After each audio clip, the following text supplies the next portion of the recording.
بسم اللہ الرحمن الرحیم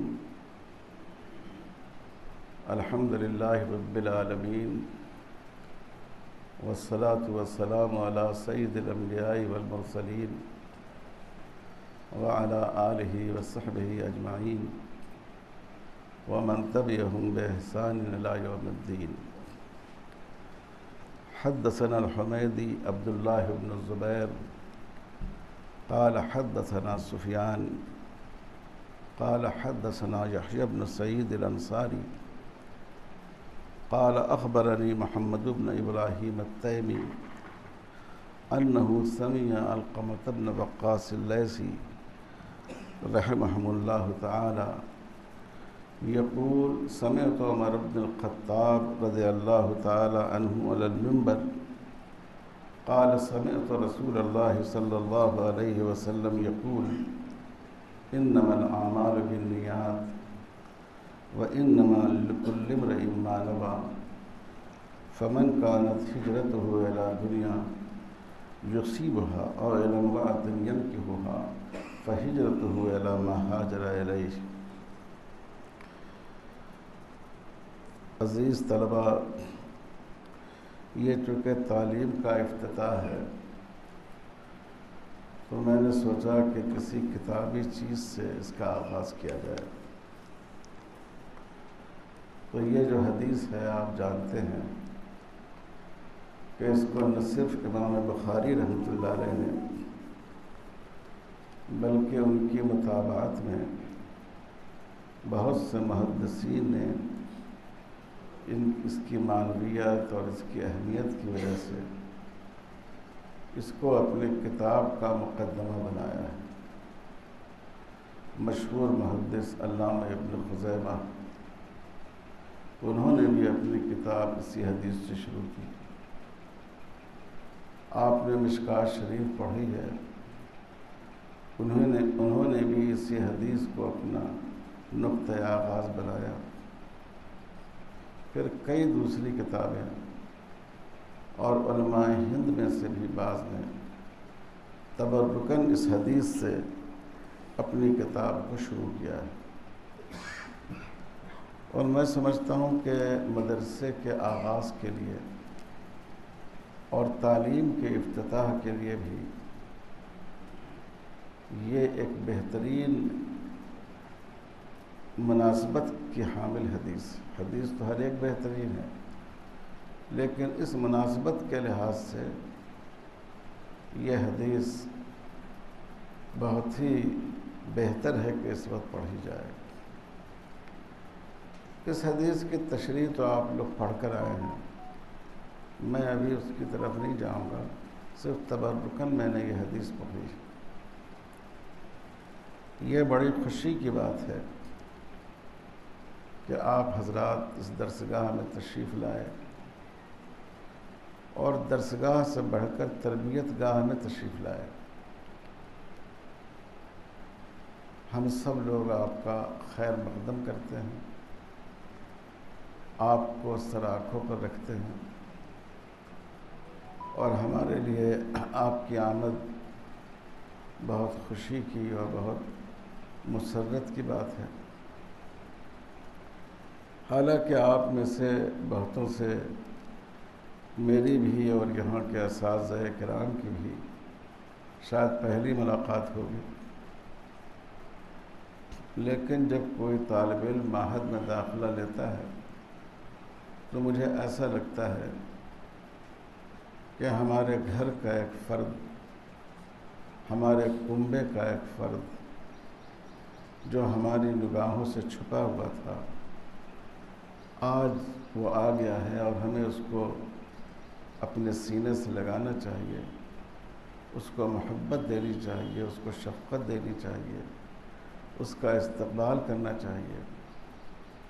اس لیے آپ سبھی حضرات کا اس ادارے میں دل کی گہرائی کے ساتھ استقبال ہے۔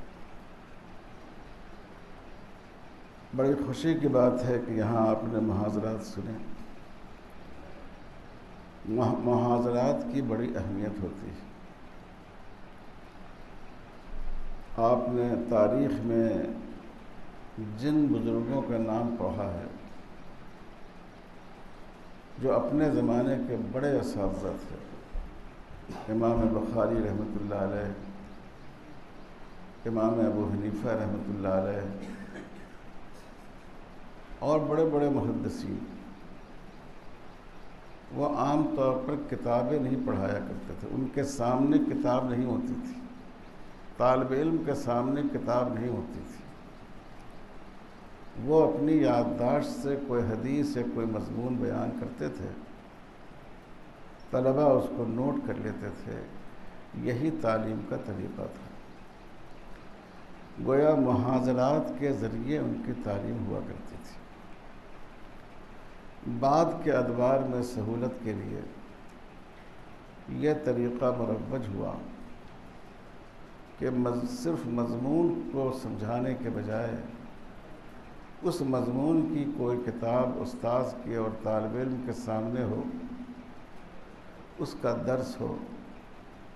اس سے پڑھنے میں بھی سہولت ہوتی ہے اور پڑھانے میں بھی سہولت ہوتی ہے، لیکن محاضرات کی اہمیت اپنی جگہ قائم ہے۔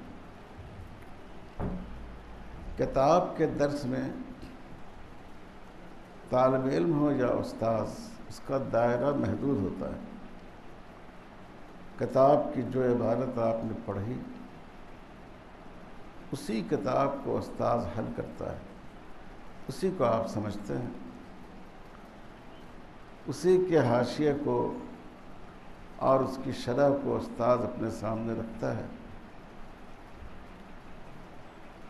اگر وہ چاہے بھی تو تمام ما لہ و ما علیہ پر گفتگو نہیں کر سکتا، کیونکہ اس کو کتاب بھی تو مکمل کرانی ہے۔ لیکن محاضرہ میں یہ سہولت ہوتی ہے کہ استاذ ایک موضوع پر اس کی تمام جہات کا مطالعہ کرتا ہے۔ بعض باتیں براہ راست متعلق ہوتی ہیں، بعض باتیں بالواسطہ متعلق ہوتی ہیں، بعض باتیں احکام سے متعلق ہوتی ہیں، بعض باتیں حکم و مصالح سے متعلق ہوتی ہیں۔ وہ اس پورے مواد کو جمع کر کے آپ کے سامنے پیش کر دیتا ہے۔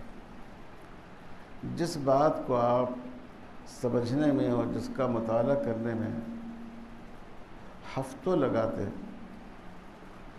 اس بات کو استاذ پکے پکائے مواد کی شکل میں گھنٹے ڈیڑھ گھنٹے میں آپ کے سامنے پیش کر دیتا ہے۔ اس لیے اس کی بڑی اہمیت ہے۔ مثلاً آپ نے اس میں ایک محاضرہ آپ کے سامنے دیا گیا، علوم قرآن تاریخ و رجال۔ قرآن مجید کے علوم کیا ہیں؟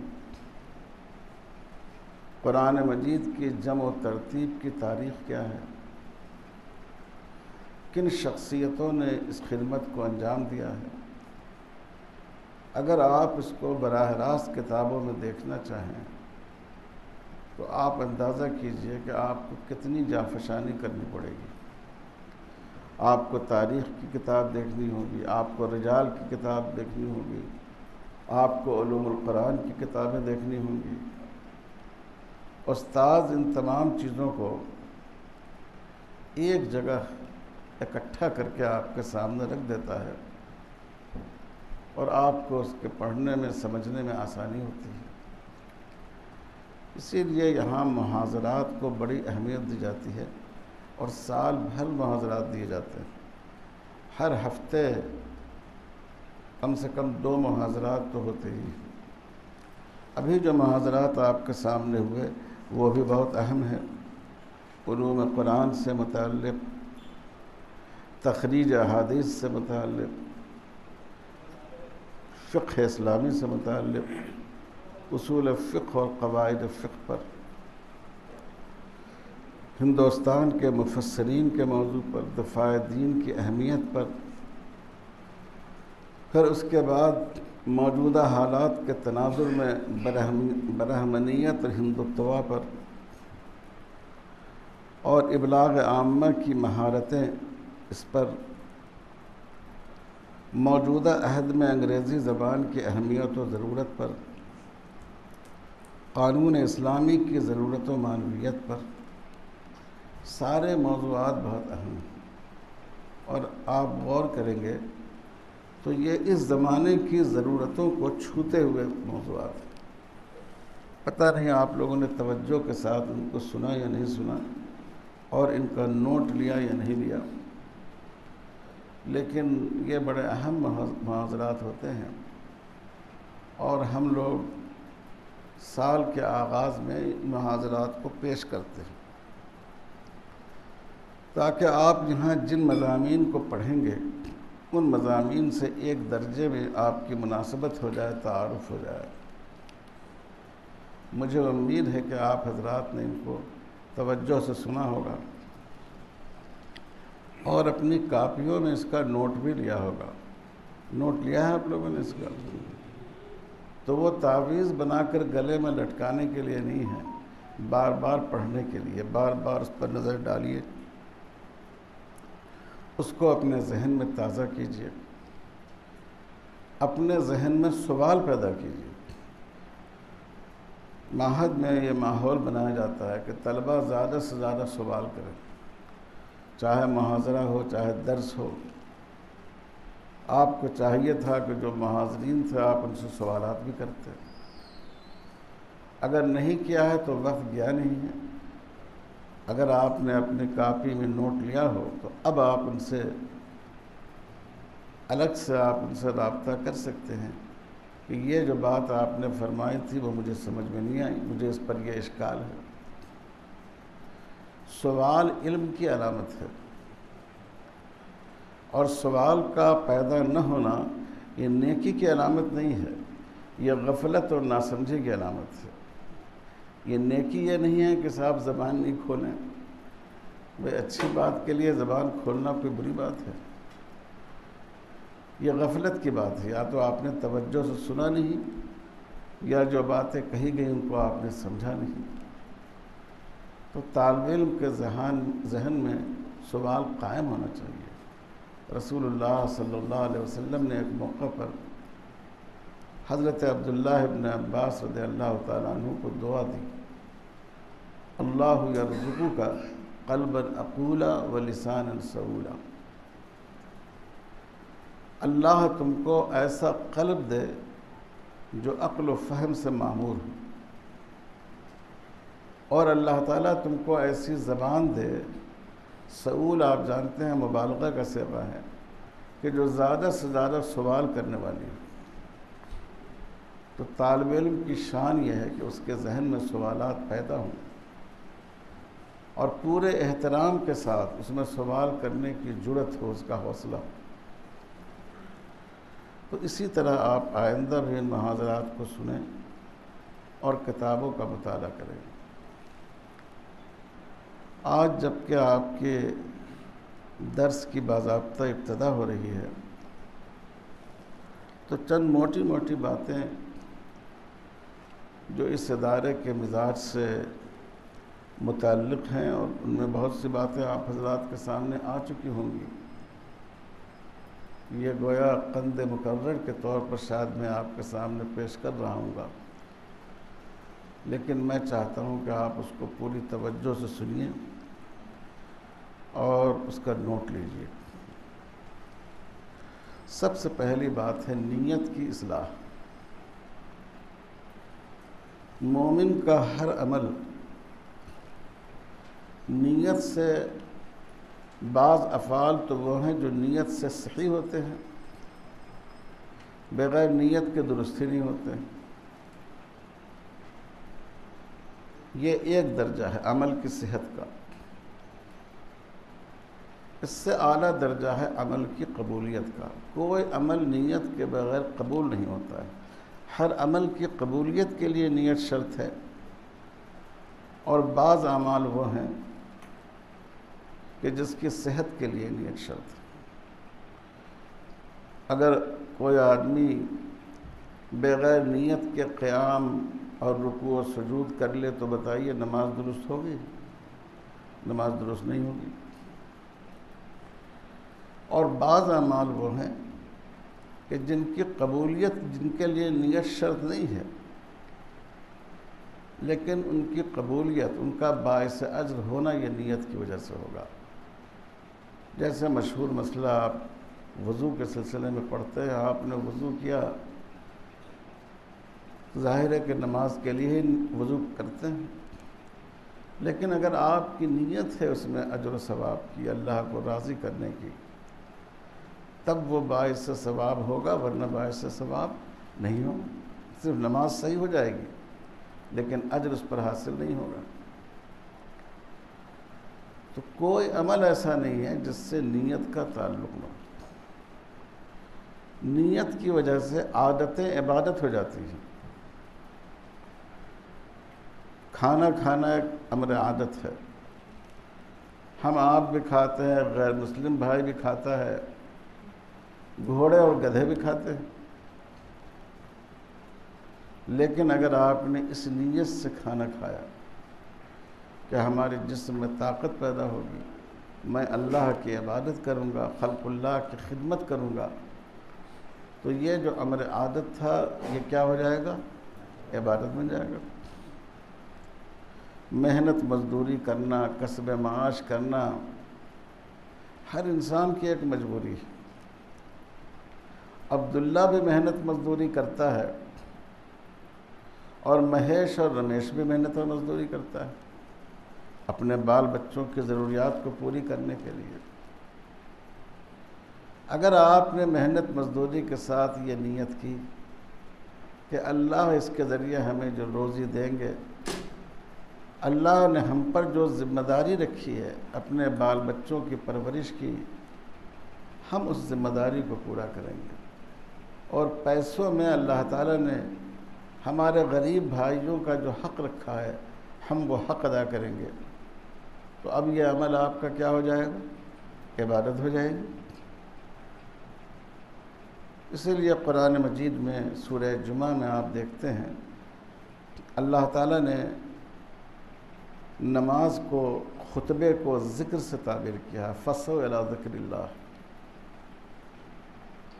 اور تجارت کے بارے میں فرمایا کہ فَانتَشِرُوا فِي الْأَرْضِ وَابْتَغُوا مِن فَضْلِ اللَّهِ وَاذْكُرُوا اللَّهَ كَثِيرًا لَعَلَّكُمْ تُفْلِحُونَ۔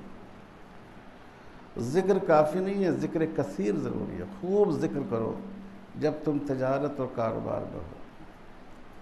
تو اگر کوئی ایسا عمل ہو جس کا استعمال جائز مقصد کے لیے بھی ہو سکتا ہے اور ناجائز مقصد کے لیے بھی، اللہ کی رضا کے لیے بھی اور اللہ کی رضا کے بغیر بھی، تو اس میں اور زیادہ نیت کا اہتمام کرنا چاہیے تاکہ یہ جو عادت والا عمل ہے یہ اللہ تعالیٰ کے ہاں عبادت کے درجے میں آ جائے۔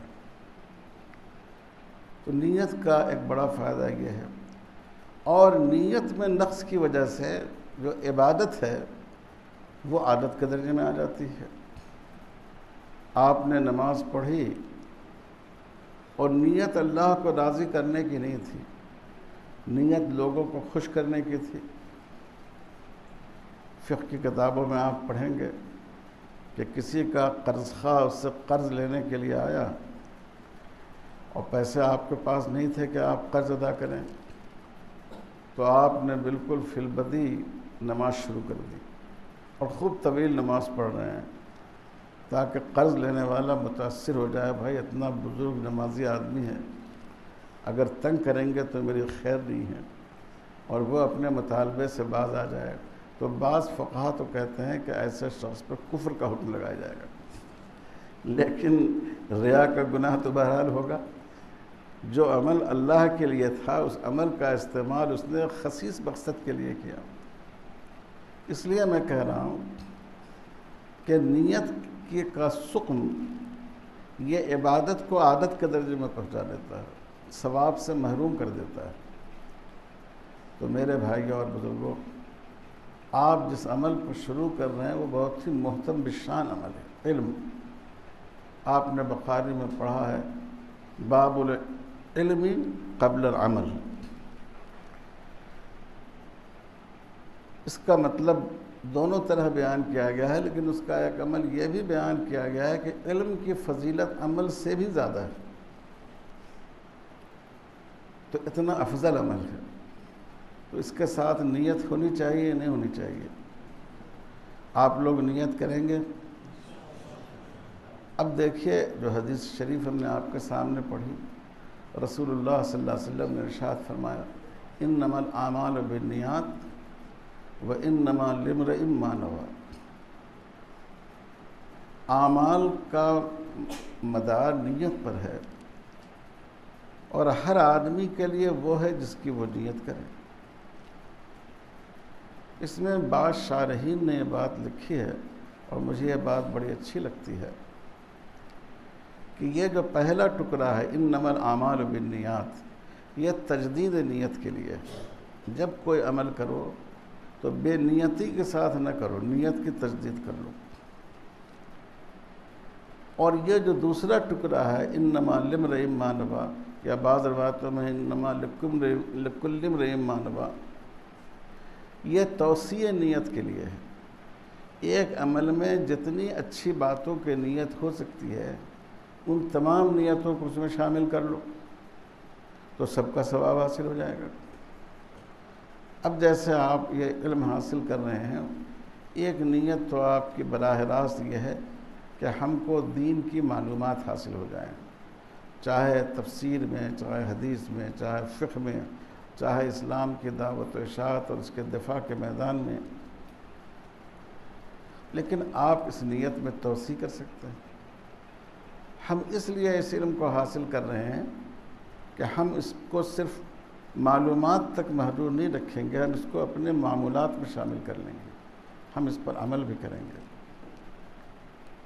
ہم اس کو معمولات تک محدود نہیں رکھیں گے بلکہ ہم اس کو مامورات و منہیات میں شامل کریں گے۔ اس میں جو اچھی باتیں ہیں ہم لوگوں کو اس کی دعوت دیں گے، اور جو بری باتیں ہیں ہم لوگوں کو اس سے منع کریں گے۔ تو اب آپ دیکھیے کہ آپ کی نیت میں کتنی توسیع ہو جائے گی۔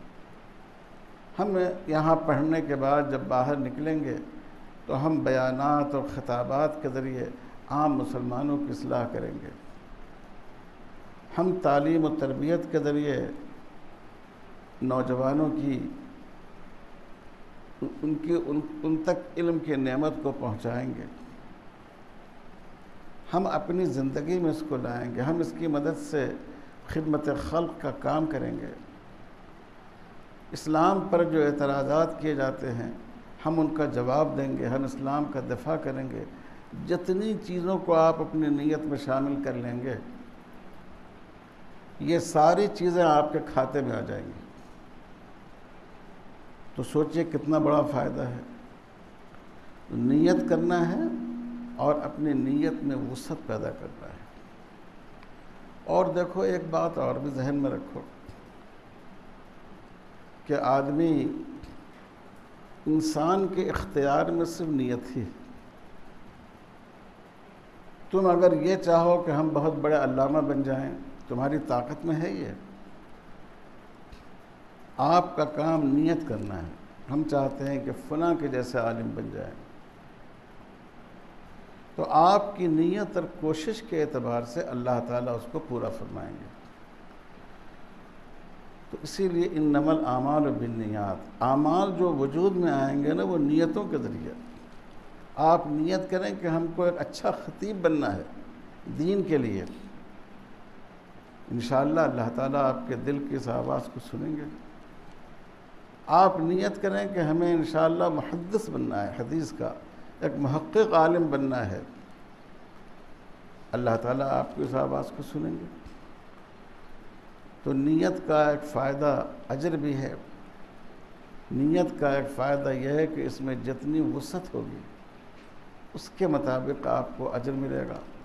نیت کا ایک فائدہ یہ ہے کہ آپ کی نیت کے اعتبار سے اللہ تعالیٰ کی طرف سے اس کے ثمرات کا ظہور ہوگا۔ جس چیز کی آپ نیت کریں گے انشاءاللہ اللہ تعالیٰ اپنے فضل و کرم سے وہ چیز آپ کو عطا فرمائیں گے۔ اس لیے عزیز بچوں، یہ صرف واعظ نصیحت کی بات نہیں ہے، اپنی نیت کو درست کر لو۔ کرو گے سب لوگ انشاءاللہ؟ سب لوگ نیت کرو، 2 رکعت نماز پڑھ کے دعا بھی کرو کہ اللہ ہم نے اس ادارے میں داخلہ لیا ہے، اپنے علم کو بڑھانے کے لیے اور آپ کی دین کی خدمت کی صلاحیت میں اضافہ کرنے کے لیے اے اللہ اس کو قبول فرما لیجئے اور ہم کو اس کا اجر بھی عطا فرمائیے۔ ہمارے والدین کے لیے بھی جنہوں نے آپ کو یہاں بھیجا اور ان اساتذہ کے لیے بھی جنہوں نے آپ کو پہلے پڑھایا، ان سب کے لیے اس کو صدقہ جاریہ بنا دیجئے۔ کریں گے انشاءاللہ سب لوگ انشاءاللہ۔ لیکن یاد رکھو، صرف نیت سے کوئی چیز وجود میں نہیں آتی۔ آپ نے نیت کی کہ ہم کو دلی جانا ہے، نامپلی اسٹیشن گئے اور بیٹھ گئے بمبئی کے ٹرین میں، تو کیا نیت کی وجہ سے آپ دلی پہنچ جائیں گے؟ نیت میں اور عمل میں تطابق بھی ہونا چاہیے۔ آپ نے نیت کیا کہ ہم کو وضو کرنا ہے اور آپ وضو کرنے کے بعد آپ استنجا کرنے لگے اور اس کے بعد سیدھے مسجد میں چلے گئے، تو نیت کی وجہ سے کیا سمجھا جائے گا کہ وضو ہو گیا؟ نیت کے ساتھ جب تک عمل کی طاقت نہ ہو اس وقت تک وہ چیز آدمی کے لیے ثمرآور نہیں ہوتی۔ بات سمجھ میں آ رہی ہے؟ تو اسی لیے حضور نے فرمایا انما الاعمال بالنیات، عمل کو اور نیت کو حضور نے جوڑا۔ جب یہ دونوں چیزیں وجود میں آئیں گی تب ان کے نتائج ظاہر ہوں گے، تب آپ کو ان کا فائدہ ہوگا۔ یہ بھی خیال رکھیے، آپ نے نیت کی ہے یہاں پڑھنے کی، یہاں آ کر اپنی صلاحیت کو فروغ دینے کی، تو آپ کا عمل بھی اس کے مطابق ہونا چاہیے۔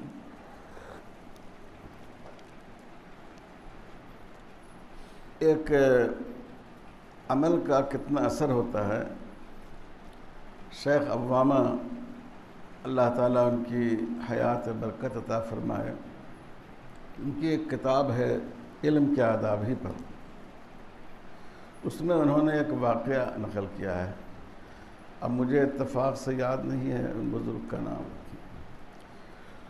وہ دمشق کی جامع مسجد کے امام و خطیب تھے اور ان کا خطبہ بہت مقبول تھا۔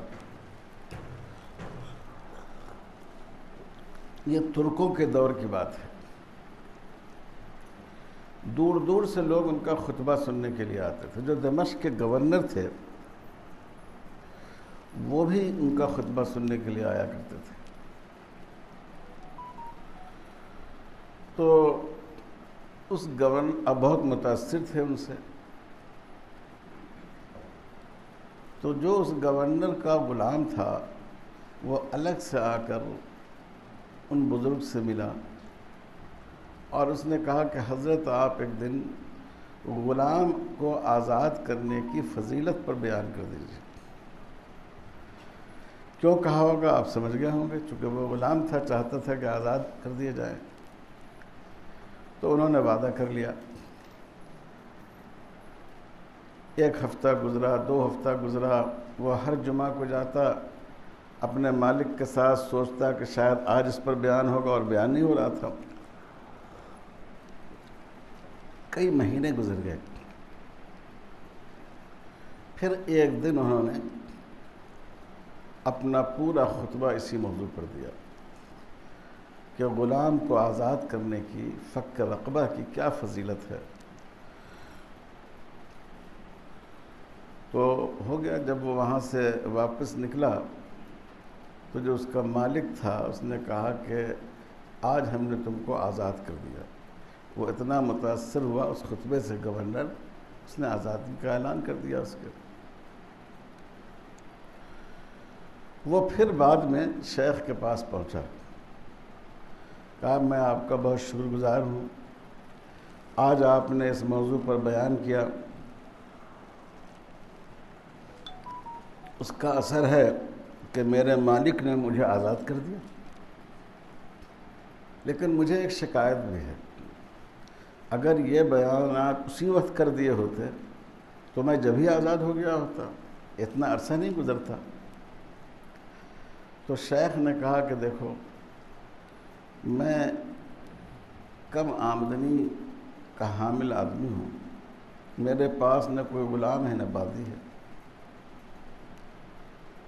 جس وقت تم نے مجھ سے کہا تھا اس وقت میرے پاس کوئی غلام اور باندی موجود نہیں تھا، تو میں نے تھوڑے تھوڑے کر کے پیسے جمع کیے۔ اس مہینے ہمارے پاس اتنے پیسے جمع ہو گئے جس سے میں غلام خرید کر سکوں۔ تو یہاں خطبے سے پہلے، دینے سے پہلے میں نے غلام خریدا اور خرید کر اس کو آزاد کر دیا، اور پھر یہاں آ کر میں نے اس موضوع پر بیان کیا۔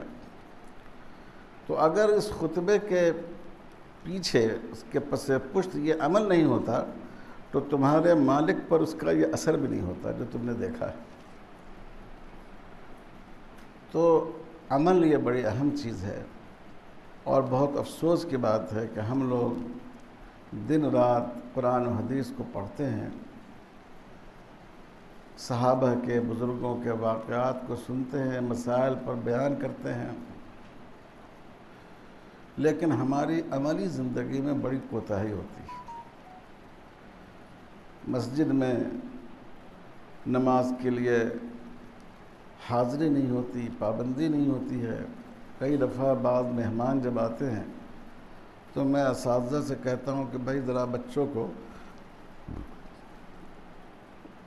کہیے سب مسجد آ جائیں، فلاں مہمان صاحب آئے ہوئے ہیں، بچے کم رہیں گے تو کیا تاثر لیں گے، یعنی یہ کہتے ہوئے شرم محسوس ہوتی ہے، لیکن عملاً ایسا ہوتا ہے، اور ہر ادارے میں ہو رہا ہے آج کل۔ اس کی وجہ یہ ہے کہ ہم نے علم کا اور عمل کا رشتہ کاٹ دیا ہے۔ ہمارے جو اکابر تھے، ہمارے بزرگ تھے، ان کے ہاں علم اور عمل کا رشتہ جڑا ہوا تھا۔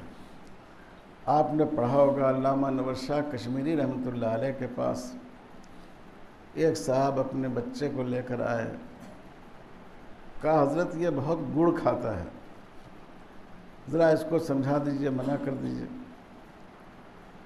تو شاہ صاحب نے وہ کہا کہ ٹھیک ہے، پھر کسی اور دن لاؤ۔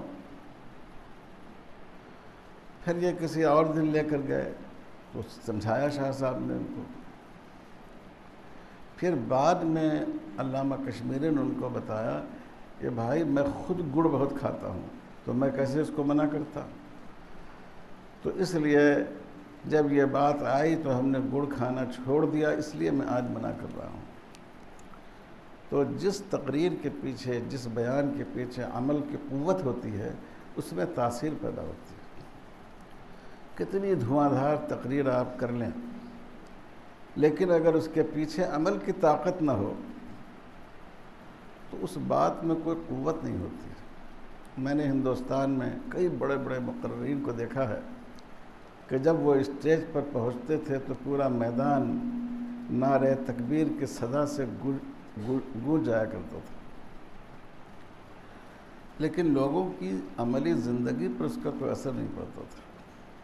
اور بعض ایسے لوگوں کو بھی دیکھا، جیسے ہم نے جن لوگوں کو دیکھا ان میں حضرت مولانا علی میاں صاحب رحمۃ اللہ علیہ، بہت مولانا علی میاں صاحب کے بارے میں آپ لوگ سمجھتے ہوں گے کہ بہت اس قسم کے خطیب تھے، جوش جذبے والے، بالکل نہیں، بہت سادہ انداز میں تقریر کرتے تھے۔ لوگ کوئی زیادہ ان کی خطابت سے متاثر نہیں ہوتے تھے، معنویت ہوتی تھی خطابت میں، ان کے جذبہ ہوتا تھا ان کے اندر۔ حضرت مولانا قاری صدیق صاحب رحمۃ اللہ علیہ بہت ہی سیدھی سادی زبان میں بات کرتے تھے۔ حضرت مولانا قاری امیر حسن صاحب رحمۃ اللہ علیہ بہت ہی سیدھی سادی زبان میں، لیکن اللہ تعالیٰ نے ان بزرگوں کا بیان میں اثر رکھا تھا، ہم خود اثر محسوس کرتے تھے۔ مولانا علی میاں صاحب رحمۃ اللہ علیہ ناگپور تشریف لے گئے تھے مولانا پاریک صاحب کی دعوت پر، تو ان کا بیان تھا۔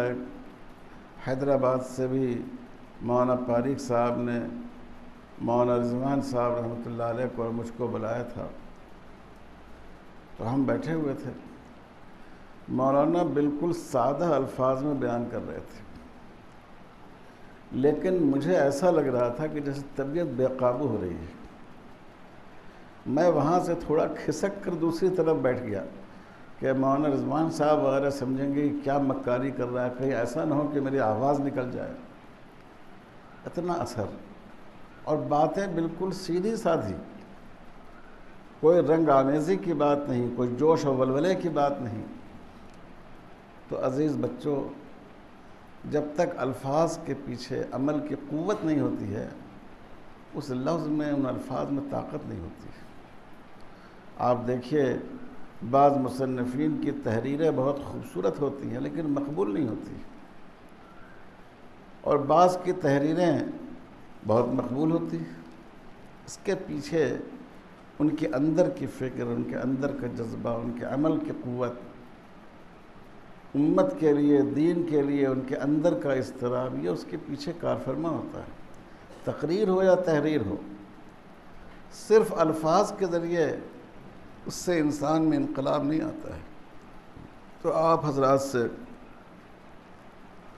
میں گزارش کرتا ہوں کہ دیکھو، اس 2 سال کو صرف اپنی علمی تربیت کا دورانیہ مت بناؤ، اس کو اپنی عملی تربیت کا بھی دورانیہ بناؤ۔ ہر عمل میں اتباع سنت کی کوشش کرو، سنت کی اتباع۔ ہماری وضاقتہ، ہمارے کھانے پینے کی بیٹھک، لوگوں کے ساتھ ہماری گفتگو، سب سے زیادہ اتباع سنت کی ضرورت ہے گفتگو میں۔ دیکھو، کہیں آپ کھانے پینے کو سنت طریقے پر کھائیں، بڑی فضیلت کی بات ہے، لیکن یہ آسان ہے، یہ کوئی مشکل چیز نہیں ہے۔ سیدھے ہاتھ سے کھانا سنت بھی ہے، اس میں آسانی بھی ہے۔ دیکھیے بائیں ہاتھ سے کھانے میں کتنی مشکل ہوگی۔ جو بیٹھک رکھی گئی ہے کھانے کی، وہ آپ کے لیے سہولت بخش بھی ہے، آسانی کی بھی ہے۔ لیکن سب سے جو بڑی سنت حضور صلی اللہ علیہ وسلم کی، جس کا اہتمام اپنے اندر پیدا کرنا چاہیے، وہ ہے اپنی زبان، زبان کی حفاظت۔ یہ جو حضور نے فرمایا کہ جو شخص 2 چیزوں کی ضمانت لے لے، میں اس کے لیے جنت کی ضمانت لیتا ہوں۔ ایک وہ چیز جو 2 جبروں کے درمیان ہے، یعنی زبان، اور دوسرے وہ چیز جو دونوں رانوں کے درمیان ہے، یعنی عزت و عفت۔ بڑی اہم حدیث ہے۔ اور یہ جو دوسری بات حضور نے فرمائی، اللہ کا شکر ہے کہ دینی تعلیم سے جڑے ہوئے لوگوں کا عام طور پر اس میں ابتلا نہیں ہے۔ ہمارا ماحول ایسا ہے کہ ہماری ایک پاکیزہ زندگی گزرتی ہے۔ لیکن یہ جو پہلی چیز ہے زبان کی حفاظت، اس میں جتنا عوام مبتلا ہیں، اللہ معاف کرے ہم لوگوں کو، ہم لوگ بھی اسی قدر مبتلا ہیں۔ ایک دوسرے پر بیجا تنقید، ایک دوسرے کی تنقیص، استہزاء، اور اب تو سوشل میڈیا کا دور آ گیا، شاگرد اپنے اساتذہ کی تنقیص کرتے ہیں، ان کے بارے میں کہتے ہیں۔ عزیز بچوں، اپنے آپ کو اس سے بچائیے۔ دیکھیے جتنے ہمارے علماء ہیں جن کے ذریعے نسل در نسل ہم تک علم پہنچا ہے، یہ سب ہمارے محسن ہیں، اور اپنے محسن کی قدر ناشناسی کی جائے تو اللہ تعالیٰ اس سے جو فائدہ آپ کو پہنچ سکتا تھا، اس فائدے سے محروم کر دیتے ہیں۔ تو آج کے دور میں اس کی بہت ضرورت ہے کہ اپنی زبان کی حفاظت کیجیے۔ جہاں کوئی بات ہوئی، چھوٹی موٹی بھی بات ہوئی، اس کو گروپ پر ڈال دیا بلا تحقیق۔ بڑے سے بڑے عالم نے کوئی بات کہی، سمجھے بغیر، تفتیش کے بغیر اس پر ایک تبصرہ کر دیا۔ کوئی تحریر اس پہ دیکھی، اس پر ایک اہانت آمیز چٹکی لینے والا تبصرہ اس پر لکھ دیا۔ یہ بدبختی اور محرومی کی بات ہے۔ اپنی مجلسوں میں بھی، اپنی تحریروں میں بھی، سوشل میڈیا میں بھی اپنی زبان کی، اپنے قلم کی حفاظت کیجیے، انشاءاللہ اس میں بڑی برکت ہے۔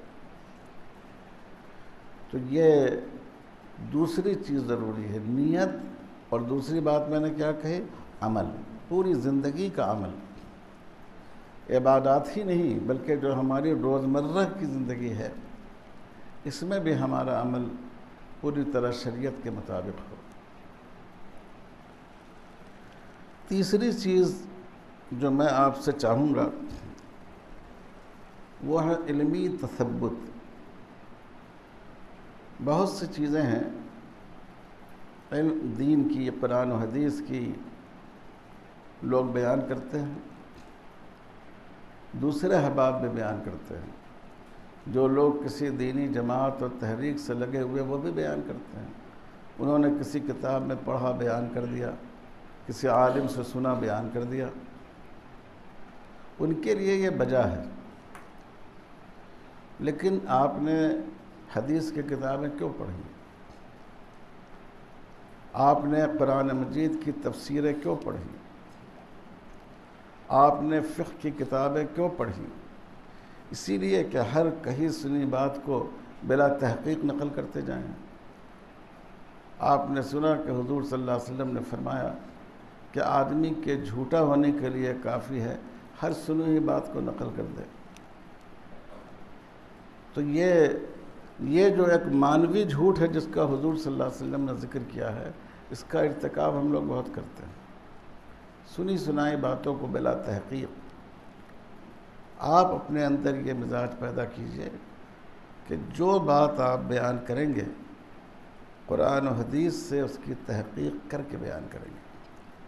آپ قرآن میں اس کو دیکھیں گے خود، آپ حدیث میں اس حدیث تک پہنچیں گے، متون حدیث۔ اب تو ہر آدمی کے جیب میں حدیث کی کتابیں ہیں۔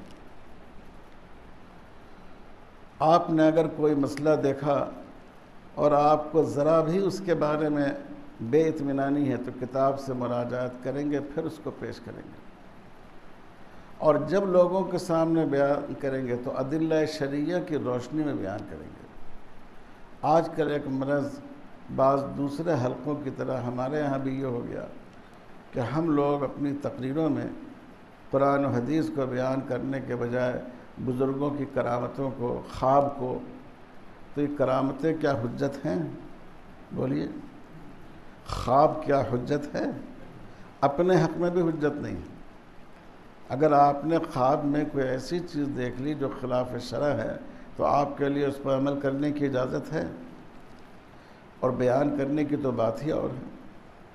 اللہ جزائے خیر دے ہمارے بزرگوں کو، علماء اصول کو، کہ انہوں نے ایک اچھا اصول مقرر کر دیا کہ ادلہ شرعیہ جو ہیں وہ 4 چیزیں ہیں۔ کیا کیا ہیں؟ کتاب اللہ، سنت رسول، اجماع اور قیاس۔ یہ صرف فقہی مسائل کے لیے ہی نہیں ہے، شریعت کے حوالے سے آپ جو بھی بیان کریں، چاہے وہ واعظ و پند کی بات ہو، اصلاح کی بات ہو، امر بالمعروف و نہی عن المنکر کی بات ہو، اس کو آپ اس دائرے میں بیان کریں۔ اگر آپ کو واقعات بیان کرنے ہو تو صحابہ کے واقعات بیان کیجئے جن کی ولایت متفق علیہ ہے، اور جو ادلہ شرعیہ میں شامل ہے۔ آپ جانتے ہیں نا کہ سنت میں جو صحابہ کے اقوال ہے، علیکم بسنتی و سنت الخلفاء الراشدین، اس کے تحت صحابہ کے اقوال کو بھی اس میں شامل رکھا گیا ہے۔ تو یہ تثبت اپنے اندر پیدا کیجیے، بلا تحقیق کے کمزور باتیں کہنا، گری پڑی باتوں کو لوگوں میں بیان کرنا، اس سے احتیاط کیجیے۔ جو باتیں کہیں وہ ایسی ہو جس کے پیچھے دلیل کی قوت ہو، جس کے پیچھے قرآن ہو، حدیث ہو، فقہا کا استنباط ہو، مستند باتیں ہوں۔ تو ایسی باتوں کو ابھی سے آپ مشق کیجیے۔ یہاں ایک مضمون رکھا گیا ہے حفظ احادیث کا، وہ اسی لیے رکھا گیا ہے، اس میں مولانا شاہد صاحب نے اس کو مرتب کیا ہے میرے مشورے سے۔ اس میں 4 طرح کی حدیثیں ہیں، ایمانیات سے متعلق، احکام سے متعلق، آداب سے متعلق اور فضائل سے متعلق۔ یہ اسی لیے ہیں کہ اس کو ہم لوگوں نے داخل نصاب کیا کہ کبھی یہاں سے فارغ ہونے کے بعد جب آپ کو بیان کرنے کی ضرورت پیش آئے تو آپ کے پاس ایک مستند مواد موجود ہو اور آپ اس کو پیش کریں، ادھر ادھر کی بات کرنے کی ضرورت پیش نہ آئے۔ تو آپ لوگ حفظ احادیث کا رسالہ یہاں سے انشاءاللہ آپ کو ملے گا، اس کو اہتمام سے یاد کرنے کی کوشش کیجیے اور زندگی بھر کے لیے اس سبق کو اپنے دامن سے باندھ لیجیے۔ تیسری بات یہ ہے کہ یہاں اور بھی اساتذہ کرام نے بیان کیا ہوگا، چوتھی بات ہوئی ہے، وہ یہ ہے کہ اعتدال بہت ضروری چیز ہے۔ اعتدال صرف اس ادارے کی دعوت نہیں ہے، اعتدال اس دین کا مزاج ہے۔ اسلام کا مزاج اعتدال ہے، پھر فرق اسلامیہ میں اہل سنت و جماعت کا مزاج اعتدال ہے، پھر ہمارے ہندوستان میں علماء دیوبند کا مزاج اعتدال رہا ہے، اور یہ اعتدال ایسی چیز ہے جس سے عمل میں خوبی پیدا ہوتی ہے۔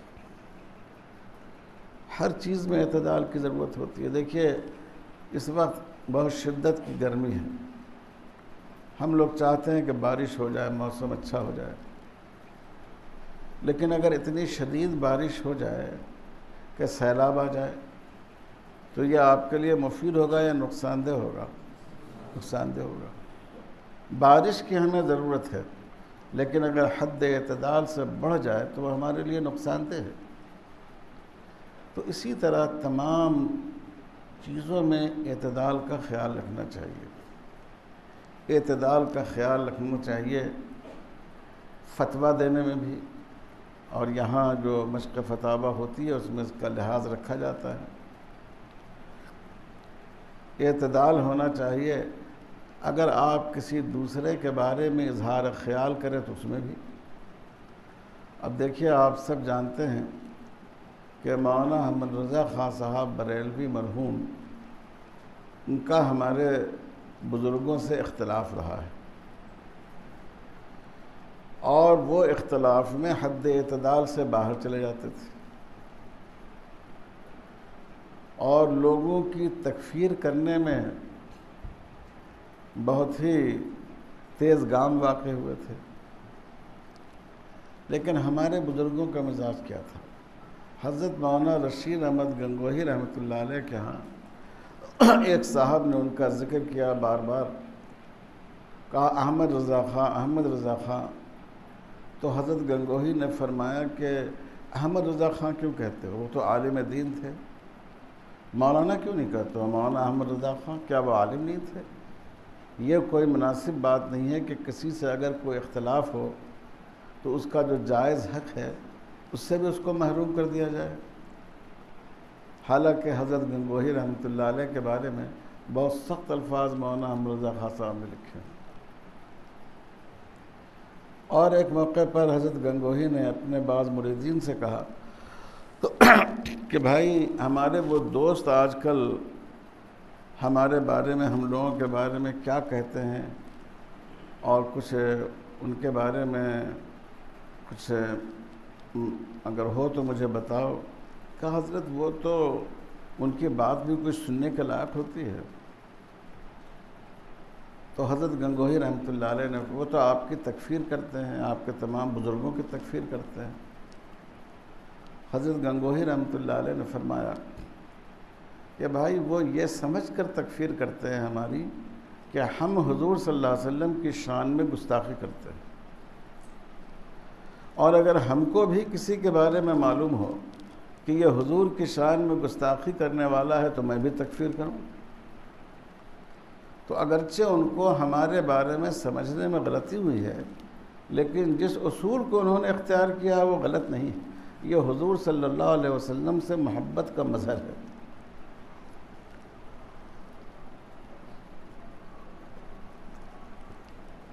غور کرو کہ کتنی وسیع القلبی اور فراخ چشمی کی بات ہے کہ جو حضرت گنگوہی رحمۃ اللہ علیہ نے فرمائی۔ حضرت مولانا حسین احمد مدنی رحمۃ اللہ علیہ کے بارے میں بعض لوگ کہتے ہیں، لیکن یہ غالباً حضرت مولانا قاسم نانوتوی رحمۃ اللہ علیہ کا واقعہ ہے کہ وہ دلی میں تھے، حضرت شیخ الہند وغیرہ بھی ساتھ تھے، اور حضرت نانوتوی کے خاص شاگرد مولانا امروہوی بھی ساتھ تھے، اور وہاں سے قریب ایک مسجد تھی جس کے ایک امام صاحب کی قرأت بہت اچھی ہوتی تھی۔ تو حضرت نانوتوی رحمۃ اللہ علیہ نے ایک دن فرمایا کہ بھائی فلاں صاحب کی قرأت کی بہت تعریف سنتے ہیں، کل فجر کی نماز ان کے ہاں پڑھیں گے۔ تو مولانا امروہوی نے فرمایا کہ حضرت وہ تو ہمارے بزرگوں کو کافر کہتا ہے، برا بھلا کہتا ہے، اسی موضوع پر مسجد میں بیان کرتا ہے، ہم لوگ وہاں جائیں گے نماز پڑھنے؟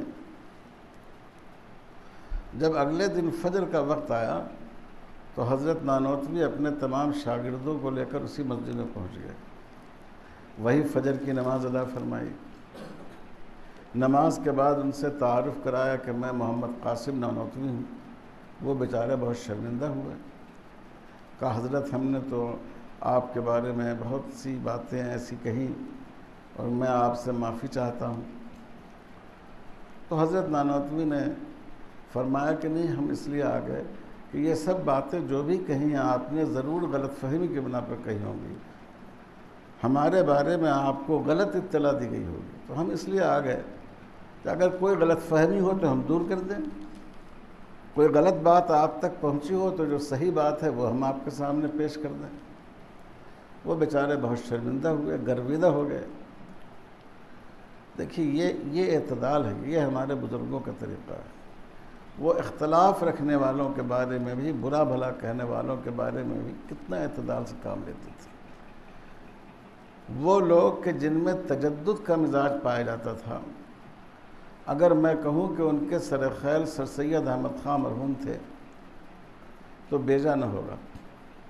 ان کی تفسیر میں، ان کی آراء میں بہت سی جگہ ایسی باتیں ہیں جو یقیناً ہم لوگوں کے لیے بالکل ناقابل قبول ہیں، لیکن سر سید احمد خان مرحوم کو حضرت مولانا محمد قاسم نانوتوی رحمۃ اللہ علیہ نے جو خط لکھا ہے، آپ اس خط کو پڑھیے، ان کی خدمات کو کس طرح سراہا ہے، اور یہ بھی کہا کہ مجھے اس سے بڑی خوشی ہوگی کہ اگر مدرسہ عربیہ دیوبند سے کوئی فاضل پڑھ کر اور پھر آپ کے مدرسہ علی گڑھ میں جا کر وہ عصری علوم کو حاصل کرے تو وہ اور زیادہ دین کی خدمت میں مفید ہو سکے گا۔ اور پھر سر سید احمد خان مرحوم کی دعوت پر حضرت نانوتوی نے اپنے داماد حضرت مولانا عبداللہ انصاری رحمۃ اللہ علیہ ان کو وہاں بھیجا، شعبہ دینیات کے پہلے صدر وہ بنے علی گڑھ میں۔ آپ دیکھ رہے ہیں کتنا اعتدال ہے ان کے یہاں۔ ہم لوگوں کا حال یہ ہو گیا کہ اگر کسی سے اختلاف ہو تو اگر ممکن ہو تو اس کی 7 پشتوں کو برا بھلا کہیں۔ تو اعتدال ہونا چاہیے، کسی کے بارے میں اظہار رائے میں، کسی کے بارے میں اظہار خیال میں۔ آپ فقہا کے ہاں دیکھیے، آپ نے پڑھا ہوگا کہ فقہا کہیں جواز کا لفظ استعمال کرتے ہیں، کہیں اباحت کا لفظ استعمال کرتے ہیں۔ حاصل دونوں کا ایک ہے کہ آپ اس کام کو کر سکتے ہیں، لیکن اگر کہیں کوئی چیز آپ کر سکتے ہیں اور اس میں کراہت کا کوئی پہلو نہیں ہے تو اس کے لیے اباحت کا لفظ استعمال کرتے ہیں،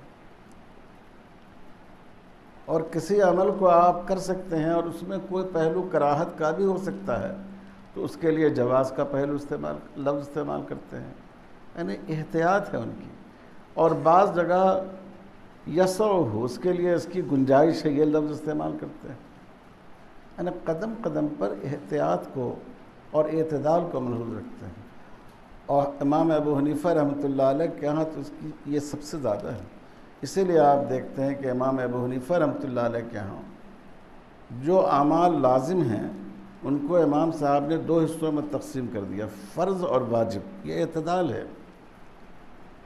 جس چیز کا لزوم زیادہ تھا اس کو فرض کے درجے میں رکھا، جس کے انکار پر کفر کا حکم لگایا جا سکتا ہے، اور جس کا لزوم اس درجے میں ثابت نہیں تھا اس کے لیے ایک نئی اصطلاح واجب کی وضع کی، اور یہ کہا کہ اس کے منکر کو کافر نہیں کہا جائے گا۔ اسی طرح مکروہات میں دوسرے فقہا کے ہاں یا حرام ہے یا مکروہ، امام صاحب رحمۃ اللہ علیہ نے اس کی تقسیم کی، حرام، مکروہ تحریمی اور مکروہ تنزیہی۔ اس میں اعتدال اور احتیاط کا پہلو ہے۔ تو اس لیے عزیز بچوں، کچھ لکھتے ہوئے، بولتے ہوئے، کسی کے بارے میں رائے قائم کرتے ہوئے، کسی پر تبصرہ کرتے ہوئے، ہمیشہ اعتدال کو ملحوظ رکھو، اور اعتدال میں یہ بات شامل ہے کہ آپ دوسرے فریق کا جو مقتضی ہے جائز حدود میں آپ اس کے احترام کو ملحوظ رکھیں۔ میری ایک کتاب ہے چھوٹی سی، 24 آیت ہے، اب وہ اس میں شامل ہے جدید فکری مسائل میں۔ اس کتاب کا ہندی ترجمہ پھلت سے شائع کیا ہمارے دوستوں نے، تو اس میں ہم نے بعض چیزیں جو ہندو دیوی اور دیوتا ہیں ان کے بارے میں جو ان کی کتابوں میں نقل کیا ہے، تو اس کا بھی ضمنی طور پر 1-2 جگہ تذکرہ ہے۔ تو وہاں کی مقامی جو RSS تھی اس نے شکایت کی پولیس سے کہ یہ کتاب جو یہاں سے شائع ہوئی ہے اس میں ہندو دھرم کی توہین کی گئی ہے۔ تو شاید اس نے انٹیلیجنس والوں کو دیا ہوگا، تو بہرحال ان لوگوں نے اس کی بات رد کر دی، لیکن یہاں جو انٹیلیجنس کا آدمی تھا اس کو بھی اس نے بھیجا، اور وہ ہمارے پاس آئے ملنے کے لیے، یہی مہدی میں عصر کے بعد، اور انہوں نے کہا کہ آپ نے ہمارے بعض لوگوں نے درخواست دی ہے کہ آپ نے ہندو دیویوں دیوتاؤں کی اہانت کی ہے، ان کے مذہبی جذبات کو ٹھیس پہنچائی ہے۔ میں نے کہا مجھے تو یاد نہیں ہے، تو انہوں نے وہ 24 آیتیں بتائی۔ پھر انہوں نے خود کہا، میں جب بھی لکھتا ہوں، اب جیسے کرشن جی کا واقعہ ہے کہ انہوں نے عورتوں کو بے لباس دیکھنے کے لیے ان کے کپڑے چھپا لیے تاکہ وہ تالاب سے بے لباس حالت میں باہر نکلیں۔ ظاہر ہے کہ یہ بہت ہی غیر اخلاقی بات ہے، لیکن اگر ہم اپنے ہندو بھائیوں سے کہیں کہ آپ کے بھگوان تو عورتوں کو بے لباس دیکھنے کے لیے ان کے کپڑے چھپا لیتے تھے، تو ان کے جذبات مشتعل ہوں گے۔ تو میں اپنی تحریروں میں اس کو اس طرح پیش کرتا ہوں کہ جو مذہبی کتابیں ہیں ان کی، اس میں بعض ایسی باتیں ہیں جو قابل یقین نہیں ہیں۔ جیسے کرشن جی اتنے بزرگ تھے، ودوان تھے، اور کیا یہ ممکن ہے کہ وہ عورتوں کے کپڑے چھپا لیں ان کو دیکھنے کے لیے؟ یقیناً یہ ان کی طرف غلط نسبت کی گئی ہے، یعنی بات ہم نے وہی کہی، لیکن ہم نے اس کو اس پیرائے میں کہا کہ ان پر کوئی چوٹ نہ ہو، ان کا استہزاء نہ ہو۔ شری رام جی نے پرشوتم کو قتل کر دیا برہمن کے کہنے پر، صرف اس لیے کہ وہ شودر تھا اور اس نے فلاں وہ پوجا وغیرہ شروع کر دی تھی۔ تو میں اس کو اس طرح لکھتا ہوں کہ شری رام جی جیسے بہادر حکمراں، مذہبی حکمراں کے بارے میں یہ کیسے تصور کیا جا سکتا ہے کہ انہوں نے ایسا ظلم کیا ہوگا؟ اس سے اس بات کا اندازہ ہوتا ہے کہ ان کتابوں میں بہت سے مواد،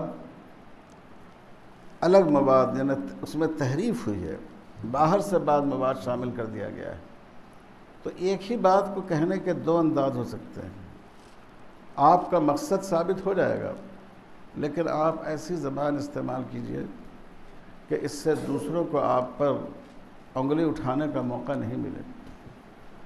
تو اس ادارے میں رہتے ہوئے آپ اپنی زبان میں، اپنے قلم میں اعتدال پیدا کیجئے، اور مناظرانہ زبان کے بجائے داعیانہ زبان سیکھیے، اور ابھی سے اپنی تربیت کیجئے کہ یہ بات ہے، اس کو میں کس طرح کہہ سکتا ہوں، اس کو میں کیسے بہتر انداز میں پیش کر سکتا ہوں۔ دیکھیے، سب سے باطل فرقہ قادیانی فرقہ ہے۔ فرقہ کیا ہے؟ وہ تو باطل دین ہے۔ وہ حضرت مولانا شاہ عبد القادر صاحب رائے پوری رحمۃ اللہ علیہ، اصل میں وہ پنجاب کے رہنے والے تھے۔ ان کے خاندان کے بھی بہت سے لوگ، بہت سے اعزاء ان کے قادیانیت سے متاثر ہو گئے تھے، قادیانی ہو گئے تھے، اس لیے حضرت رائے پوری پر اس کا بہت اثر تھا۔ تو انہوں نے حضرت مولانا علی میاں صاحب رحمۃ اللہ علیہ سے خواہش کی کہ آپ رد قادیانیت میں ایک ایسی کتاب لکھیے جس کو قادیانی پڑھ سکیں، ان کی اصلاح ہو سکے، اور ان کے لیے قادیانیت کا پورا لٹریچر ایک کمرے میں جمع کر دیا۔ تو حضرت مولانا رحمۃ اللہ علیہ تو رائے پور ان سے وابستہ ہی تھے، وہاں تشریف لے گئے، دن بھر کتابوں کو دیکھتے، اقتباس جمع کرتے، اور پھر رات میں اس کی خواندگی ہوتی۔ حضرت رائے پوری خود اس میں ہوتے اور جو علماء ہوتے تھے وہ ہوتے تھے۔ تو واقعی حضرت مولانا علی میاں صاحب رحمۃ اللہ علیہ کی جو کتاب ہے قادیانیت پر، اگر کوئی قادیانی آپ سے اپنی اصلاح کے لیے کتاب مانگے تو وہ کتاب ایسی ہے جو بے تکلف آپ اس کے ہاتھ میں دے سکتے ہیں، کیونکہ اس میں بات پوری کہی گئی ہے لیکن لب و لہجہ بالکل سنجیدہ ہے۔ تو وہاں کبھی کبھی حضرت مولانا عطاء اللہ شاہ بخاری رحمۃ اللہ علیہ وہ بھی حضرت رائے پوری کے ہاں جایا کرتے تھے، تو ایک آدھ دفعہ وہ بھی تھے اس نشست میں۔ اب انہوں نے جو کتاب مولانا علی میاں صاحب کی زبان دیکھی، مرزا صاحب یہ لکھتے ہیں، مرزا صاحب اس طرح رقم طراز ہیں، تو ان کو بہت غصہ آتا تھا، تو کہنے لگے کہ حضرت مجھ سے برداشت نہیں ہو رہا ہے۔ تو حضرت رائے پوری نے ان سے کہا کہ یہ کتاب آپ کے لیے نہیں لکھی جا رہی ہے شاہ صاحب، یہ کتاب ان لوگوں کے لیے لکھی جا رہی ہے جن کو یہی برداشت ہوگا۔ چنانچہ ہم نے اپنے شیخ حضرت مولانا علی میاں صاحب رحمۃ اللہ علیہ کے مطالبات میں، جب مجھ سے یہاں مجلس ختم نبوت والوں نے کہا کہ آپ کوئی رسالہ لکھیے قادیانیت کے بارے میں، تو ہم نے ایک مضمون یہاں لکھا تھا، غالباً ایک کلمہ خیر خواہی قادیانی حضرات کی خدمت میں، اس طرح کا عنوان تھا اس کا۔ پھر بعد میں اس کو رسالے کی شکل میں انہوں نے شائع کیا، تو میرے پاس کئی قادیانیوں کا فون آیا کہ ہم لوگ تو آپ لوگ جو مضمون لکھتے ہیں ہمارے مسیح موعود پر، وہ لوگ علیہ السلام بھی کہتے ہیں، ہم لوگ تو اس کو دیکھتے بھی نہیں ہیں، لیکن آپ کا یہ مضمون ہم لوگوں نے پڑھا، اس لیے کہ ہم نے دیکھا کہ آپ نے ایک شریفانہ زبان میں اس تحریر کو لکھا ہے۔ آپ نے جو اس میں حوالے دیے ہیں مرزا صاحب کی کتابوں کے، کیا وہ حوالے صحیح ہیں؟ آپ نے دیکھ کر حوالے دیا ہے؟ میں نے کہا کہ وہ تمام کتابیں یہاں مجلس تحفظ ختم نبوت کی لائبریری میں موجود ہیں، ہم نے اس سے دیکھ کر لکھا ہے۔ یا مولانا انصار اللہ صاحب جو اپنے یہاں استاذ ہیں، میں نے ان سے خاص طور پر کہا تھا کہ ان سب کو ملا کر دیکھ لیجئے، مقارنہ کر لیجئے، آپ وہاں جا کر آپ اس کو دیکھ سکتے ہیں۔ تو بعض دفعہ ہماری زبان و بیان کی جو بے اعتدالی ہے وہ حارج بن جاتی ہے، مانع بن جاتی ہے، اور اسی بات کو اگر آپ بہتر لب و لہجے میں کہیں تو وہ بات لوگوں تک پہنچ پاتی ہے۔ تو اعتدال بہت اہم چیز ہے، آپ اس میں بھی دیکھیں گے، اس میں بھی اس کا ذکر ہوگا، اور آپ ہمیشہ آپ حضرات اس کا خیال رکھیں، اپنی زبان میں، اپنے قلم میں، اپنی گفتگو میں، اپنی بحث میں، اپنے مذاکرے میں، سب میں اعتدال کا خیال رکھیں۔ مدرسوں کی دنیا میں بھی اعتدال کا خیال رکھیں۔ ایک بچے نے کوئی غلطی کی، کل ہو کر آپ بھی مدرس ہوں گے، اس لیے میں کہہ رہا ہوں، وہ بچہ ذرا بڑی عمر کا ہے یا اونچی جماعت کا ہے، آپ نے تمام لوگوں کے درمیان اس کو بلا کر ڈانٹنا شروع کر دیا، تو ہو سکتا ہے کہ آپ کی بات قبول کرنے کے بجائے اس میں ایک رد عمل پیدا ہو جائے۔ اب یہاں اعتدال یہ ہے کہ آپ اس کو تنہائی میں بلائیے، بلا کر سمجھائیے، دیکھو تمہارے اندر فلاں فلاں خوبیاں بھی ہیں، لیکن یہ جو تمہاری غلطی ہے یہ بہت نامناسب بات ہے، اس سے تم اپنے آپ کو بچاؤ، اس سے اس پر اثر ہوگا۔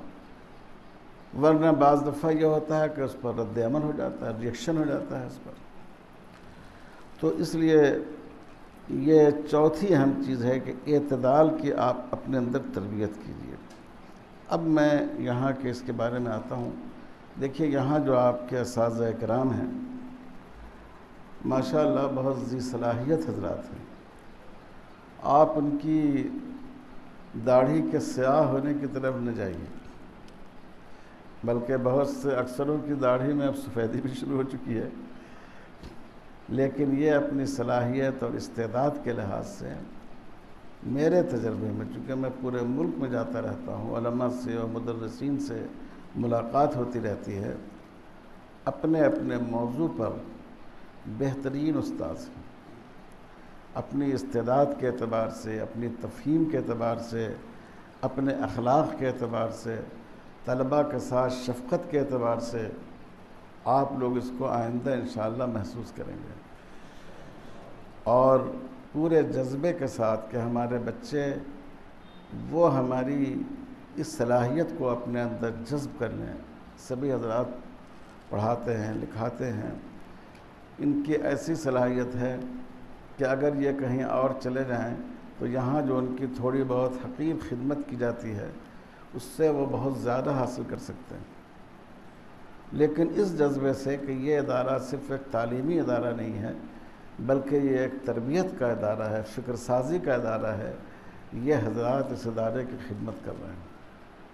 تو آپ حضرات ان کی قدر کیجئے، ان کی اہمیت کو سمجھیے، ان سے استفادہ کیجئے اور اپنے وقت کو بالکل ضائع نہ ہونے دیجیے۔ تو یہ آپ حضرات سے گزارش ہے۔ یہاں جو شعبہ ہے قرآن و حدیث کا، مجھے بہت افسوس کے ساتھ کہنا پڑتا ہے کہ یہ پتہ نہیں آج کل طلباء میں کیا مزاج ہو گیا کہ ہر طالب علم چاہتا ہے کہ میں مفتی بن جاؤں۔ یعنی اب لوگ کہنے لگے ہیں کہ مفتی جو ہے یہ مفت سے ہے، ہر طالب علم چاہتا ہے کہ میں مفتی بن جاؤں۔ اور اب تو ایک فتنہ آن لائن مفتی بنانے کا کارخانہ بھی کھل گیا ہے۔ یقیناً افتاء کی بڑی اہمیت ہے۔ فقہ جو ہے یہ تو شریعت کے لیے ریڑھ کی ہڈی ہے، لیکن آپ جانتے ہیں کہ اس سے بڑا درجہ قرآن و حدیث کا ہے۔ اس وقت ہمارے ہاں قرآنیات کے بڑے عالم کی ضرورت ہے، اس وقت حدیث کے بڑے عالم کی ضرورت ہے۔ حدیث کا مطلب ہم لوگوں نے سمجھ لیا صرف متون حدیث کا ترجمہ، لیکن جو حدیث کی فنی بحثیں ہیں ان سے ہم نے اپنی آنکھیں موند لی۔ مزاج یہ ہو گیا کہ بڑے مدرسوں کے بعد میں نہیں کہتا، لیکن چھوٹے چھوٹے مدرسوں میں جو دور حدیث شریف کھلا ہے اور لڑکیوں کے مدرسے میں، تو وہ اتنی قناعت سے کام لیتے ہیں کہ کوئی عربی شرح دیکھنے کی ضرورت محسوس نہیں کرتے، ایک آدھ اردو شرح دیکھ لیا اور پڑھا دیا۔ اور جو لڑکیوں کا مدرسہ ہے چونکہ سامنے پردہ ہوتا ہے تو ماشاءاللہ شرح بھی سامنے رکھی رہتی ہے اور استاذ اس کو پڑھتے رہتے ہیں۔ سوچئے یہ علم کی کتنی زیادہ پستی ہے، تنزلی ہے کہ اس حد پر ہمارا علم پہنچ جائے۔ وجہ یہ ہے کہ ان علوم کی طرف ہماری توجہ کم ہو گئی۔ ہمارے ایک استاذ تھے حضرت مولانا حسیب الرحمن صاحب رحمۃ اللہ علیہ، حضرت مدنی کے شاگرد تھے اور یہاں دارالعلوم حیدرآباد میں شیخ الحدیث تھے۔ وہ فرماتے تھے کہ شیخ الحدیث کے لفظ کو مدارس بنات نے بہت ہلکا کر دیا ہے۔ تو میں آپ حضرات سے عرض کرتا ہوں کہ اس پر آپ لوگ توجہ دیں۔ مجھے افسوس ہوتا ہے کہ شعبہ قرآن میں بچے داخلہ نہیں لیتے ہیں، شعبہ حدیث میں داخلہ نہیں لیتے ہیں۔ لوگ آج کل آپ دیکھیے وہ ایک بہت ہی الحاد و دہریت پر مبنی پروگرام ایکس مسلم کا ہوتا ہے۔ قرآن کی آیتوں کو چن چن کر وہ لوگوں کو دھوکہ دیتے ہیں، اس پر اعتراض کرتے ہیں۔ عوام تو ان سے یقینی طور پر متاثر ہو جائیں گے اگر انہوں نے کسی عالم دین سے اس کے بارے میں دریافت نہیں کیا، اور اگر قرآن کا اچھا مطالعہ آپ کا نہیں ہو تو آپ بھی ان کے سوالوں کا جواب نہیں دے سکیں گے۔ یہی معاملہ حدیثوں کا ہے کہ حدیث پر اعتراضات کیے جاتے ہیں۔ آج اس انداز پر مطالعہ کرنے کی ضرورت ہے کہ موجودہ دور کے مسائل کے بارے میں قرآن کی کیا رہنمائی ہے، حدیث کی کیا رہنمائی ہے۔ لیکن جب آپ کے علم میں گہرائی ہوگی جب تو آپ اس کا مطالعہ کریں گے۔ تو میں شعبہ قرآن اور شعبہ حدیث کے بچوں کو کہتا ہوں کہ آپ سب سے اہم شعبے میں دین کے اعتبار سے بھی اور لوگوں کی ضرورت کے اعتبار سے بھی آپ اس کی تحقیر اپنے ذہن میں نہیں لائیے۔ اگر آپ کے ذہن میں اس کی تحقیر آ گئی تو آپ کو علم حاصل نہیں ہوگا، آپ کا وقت ضائع ہوگا۔ اور میں دوسرے بچوں سے بھی کہتا ہوں، صرف ایک بات ہے کہ فقہ کی تکمیل ہوتی ہے تو نام کے شروع میں مفتی کا امامہ پہنا دیا جاتا ہے، اور اب تو ماشاءاللہ لوگ خود اپنے نام کے ساتھ مفتی لکھتے ہیں۔ پوچھا جائے کہ آپ کا کیا نام ہے، میں مفتی فلاں ہوں، مفتی عبداللہ صاحب، مفتی عبداللہ ہوں، اور خود اپنے لیٹر پیڈ پر بقلم خود مفتی لکھتے ہیں، مفتی فلاں۔ تو یہ ہمارے بزرگوں کا یہ طریقہ نہیں تھا۔ آپ لوگ یقیناً آئندہ اس سے احتیاط کیجیے گا۔ صرف اس بنیاد پر لوگوں میں، طلبہ میں ایک مزاج یہ بن گیا کہ ہمیں افتاء کرنا ہے۔ خیر، آپ نے افتاء میں داخلہ لیا، بہت اچھا ہے۔ اس دور میں اچھے فقہا کی ضرورت ہے جن کی نظر اصول و قواعد پر بھی ہو اور جزیات پر بھی ہو اور اپنے زمانے کے احوال پر بھی ہو۔ لیکن بہرحال تفسیر و حدیث کی اہمیت اس سے زیادہ ہے۔ آپ شعبہ قرآن میں پڑھیں، آپ ہر ہفتے ایک درس کا خاکہ تیار کریں کہ اگر ہم کو عوام میں درس قرآن دینا ہو تو ہم کن آیات کا انتخاب کریں گے۔ ایمانیات سے متعلق آیت، اصلاح معاشرہ سے متعلق آیت، اخلاقیات سے متعلق آیت، پچھلی اقوام سے متعلق آیت، اسلام کے معاشی قوانین سے متعلق آیت، اور پھر اس کا خطہ بنائیں کہ ہم اس میں کیا کیا باتیں کہیں گے اور کن دوسری آیتوں سے اور حدیثوں سے استفادہ کریں گے، تاکہ جب آپ مدرسے سے نکلیں اور آپ کو کہیں قرآن مجید کا درس دینا ہو تو آپ اچھے درس دینے والے ثابت ہو۔ دیکھو، طلبہ میں درس دینا ایک فن ہے اور عوام میں قرآن کا درس دینا ایک الگ فن ہے۔ آپ طلبہ میں تو گفتگو کریں گے، الحمدللہ اس میں الف لام کس معنی میں ہے، استغراق کے معنی میں ہے یا جنس کے معنی میں ہے۔ عوام میں اگر آپ استغراق اور جنس پڑھائیں گے تو وہ سوچیں گے کہ مولانا صاحب پتہ نہیں کس دنیا سے ہو کر آئے ہیں۔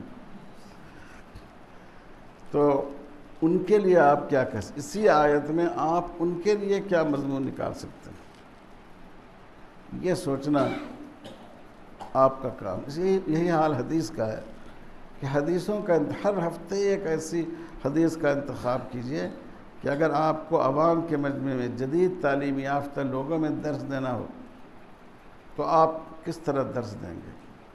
ابھی ہم نے آپ کے سامنے انما الاعمال بالنیات کی حدیث بیان کی۔ سیدھا سادہ مطلب یہ ہے کہ اخلاص نیت ہونا چاہیے، لیکن اگر آپ کچھ جدید تعلیم یافتہ لوگوں کے اس میں کچھ اداروں کے مینجمنٹ سے تعلق رکھنے والے لوگوں کے درمیان آپ بات کریں تو آپ اس کو اس طرح بھی پیش کر سکتے ہیں کہ نیت جو ہے اصل میں منصوبہ بندی ہوتی ہے کسی کام کے کرنے کی۔ تو انما الاعمال بالنیات میں یہ بات بھی شامل ہے کہ عمل کی کامیابی منصوبہ بندی پر مبنی ہے۔ بغیر کسی منصوبے اور پروگرام کے آپ نے کام شروع کر دیا، یہ کافی نہیں ہے۔ کوئی بھی عمل آپ کریں تو پہلے اس کا منصوبہ بنائیں۔ اسکول قائم کریں تو اس کا منصوبہ بنائیں، مدرسہ قائم کریں تو اس کا منصوبہ بنائیں، تو وہ ایک ایسی چیز ہو جائے گی جو ہر طبقے کے لوگوں کے لیے اس میں سبق ہو جائے گا۔ تو ایسی اپنی تربیت کیجیے۔ میں حدیث اور تفسیر والے بچوں سے کہتا ہوں اور ان کے اساتذہ سے بھی گزارش کرتا ہوں۔ یہاں ایک شعبہ ہے مطالعہ مذاہب۔ میرے علم کے مطابق پورے ہندوستان میں یہ شعبہ صرف یہی ہے۔ یہ بڑا اہم شعبہ ہے۔ حضرت مولانا قاسم نانوتوی رحمۃ اللہ علیہ کی تحریریں آپ دیکھیے، کتنی گہری نگاہ تھی ان کی ہندو مذہب پر۔ بڑے بڑے جو عاریہ سماجی مناظرین تھے وہ ان کے نام سے پناہ مانگتے تھے۔ حضرت مولانا سید محمد علی منگیری رحمۃ اللہ علیہ بانی ندوہ ان کی تحریریں آپ پڑھیے، دیکھیے کہ کتنی نگاہ تھی ان کی عیسائیت پر۔ حضرت مولانا رحمۃ اللہ کرانوی رحمۃ اللہ علیہ، جن کے تلامذہ نے ساؤتھ کی باقیات الصالحات، جس کو ساؤتھ کا دیوبند کہا جاتا ہے، اس کی بنیاد رکھی، انہوں نے رد عیسائیت میں ایسی کتاب لکھی کہ لوگوں کا خیال یہ ہے کہ تاریخ میں اس موضوع پر اس سے بہتر کتاب نہیں لکھی گئی۔ یہ ہمارے علماء تھے۔ آج اس کی بہت زیادہ ضرورت ہے۔ آج جو یہ ہندوتوا کی تحریک ہے، یعنی ہندوتوا کا مطلب یہ ہے کہ وہ یہ کہتے ہیں کہ ہم کوئی ہندو دھرم نہیں ہے، ہندو ایک تہذیب ہے، ایک کلچر ہے، وہ اس ملک کا نیشنل کلچر ہے، اس ملک کی قومی تہذیب ہے جو سب کو اختیار کرنی چاہیے۔ اس کا گہرائی کے ساتھ مطالعہ بہت ضروری ہے عزیزو۔ جتنی ضرورت آج بخاری اور مسلم کے استاذ کی ہے، تفسیر کے استاذ کی ہے، اتنی ہی بلکہ بعض جہتوں سے اس سے بڑھ کر ضرورت ہے ایسے اساتذہ کی کہ جو ان مذاہب کا، ان تہذیبوں کا مطالعہ ہو ان کے سامنے۔ اسی طرح جتنے حملے آج اسلام پر ہو رہے ہیں، اس کی بنیاد ہے مادیت اور الحاد۔ اس کے بڑھنے کا ایک دور وہ تھا جو روس کے غلبے کا دور تھا، کمیونسٹ دور، اب وہ تو ختم ہو گیا، لیکن اب مغرب میں پھر الحاد و دہریت کی ایک نئی لہر چل رہی ہے۔ آپ نے ابھی کچھ دنوں پہلے میں نے پڑھا کہ برطانیہ میں، ہم لوگ سمجھتے ہیں کہ عیسائی ملک ہے، پچھلی مردم شماری میں برطانیہ میں صرف 34% لوگوں نے اپنا مذہب عیسائی لکھایا۔ بیشتر ان لوگوں نے جن کو عیسائی کہا جاتا ہے، انہوں نے اپنے آپ کو لا مذہب لکھایا کہ ہمارا کوئی مذہب نہیں۔ ایسے ہی ہمارے ہندوستان میں بہت سے ہندو فرقے ہیں، آریہ سماجی ہیں، وہ ایک طرح سے لا مذہب ہیں۔ یہ جو یہاں کا ساؤتھ کا ایک مشہور وہ ہے، کیا نام ہے جی؟ نہیں، کرونا ندھی نہیں بھائی، یہ جو بہت بڑی تعداد ہے ان کی ووٹروں کی، ابھی کرناٹکا میں بھی لنگایت، وہ بھی قریب قریب ملحد ہیں۔ آج کل جو بدھسٹ ہیں وہ بھی اپنے آپ کو ملحد ہی کہتے ہیں، وہ بھی باضابطہ کسی مذہب کو نہیں مانتے۔ آپ کو معلوم ہونا چاہیے الحاد کی حقیقت کیا ہے، اس کی کتنی قسمیں ہیں۔ ہم سمجھتے ہیں کہ صرف اللہ کی ذات کا انکار الحاد ہے، لیکن اللہ کی صفات کا انکار، اللہ تعالیٰ کے بھیجے ہوئے احکام کا انکار، اللہ تعالیٰ کے نازل کی ہوئی شریعت کا انکار، انسانی زندگی میں الہی قانون کے عمل دخل کا انکار، یہ سب الحاد کی مختلف قسمیں۔ آپ کا اس پر گہرا مطالعہ ہونا چاہیے۔ آج کے دور میں اس مطالعے کے بغیر کوئی عالم اس دور کی ضرورت کو پوری نہیں کر سکتا، اسلام کی ترجمانی کا حق ادا نہیں کر سکتا۔ اس لیے یہ جو مطالعہ مذاہب کا شعبہ ہے، بڑا اہم شعبہ ہے۔ کون کون بچے مطالعہ مذاہب میں ہیں، ذرا ہاتھ اٹھائیں۔ ماشاءاللہ جی، اور اس میں ماشاءاللہ 2 بزرگ شخصیتیں بھی ہیں، انشاءاللہ ان سے بہت فائدہ ہوگا۔ اور شعبہ حدیث میں کون کون بچے ہیں وہ ہاتھ اٹھائے جی، اور شعبہ تفسیر میں کون بچے ہیں وہ ہاتھ اٹھائے۔ تو دیکھیے، ٹھیک ہے، ہاتھ گرا دیجیے۔ یہ شعبے وہ ہیں جو آج کی ضرورت کے لیے بہت اہم ہے، لیکن اس پر توجہ نہیں، یہ بہت افسوس کی بات ہے۔ لیکن میں آپ حضرات سے کہتا ہوں، جو فقہ کے بچے ہیں ان سے بھی کہتا ہوں کہ آپ اگرچہ فقہ و فتاویٰ کی کتاب پڑھیں گے، لیکن ان موضوعات پر، بالخصوص جو مطالعہ مذاہب والا موضوع ہے، اس پر بھی آپ لوگ پورا دھیان دیجیے، اس کے لیے بھی اپنے آپ کو تیار کیجیے۔ آپ جب عوام کے میدان میں اتریں گے اور کوئی اسلام کے بارے میں شبہ پیدا ہوگا تو لوگ یہ نہیں پوچھیں گے کہ آپ نے مطالعہ مذاہب میں پڑھا تھا یا فقہ میں پڑھا تھا۔ اگر مطالعہ مذاہب میں پڑھا ہو تو ہمیں جواب دیجیے۔ جیسے آپ میڈیکل میدان میں دیکھتے ہیں کہ اگر آنکھ کی تکلیف ہو تو آدمی اس کا اسپیشلسٹ کے پاس جاتا ہے، کان کی تکلیف ہو تو ناک کان حلق کا اسپیشلسٹ کے پاس جاتا ہے۔ ہمارے ہاں ایسا نہیں ہے۔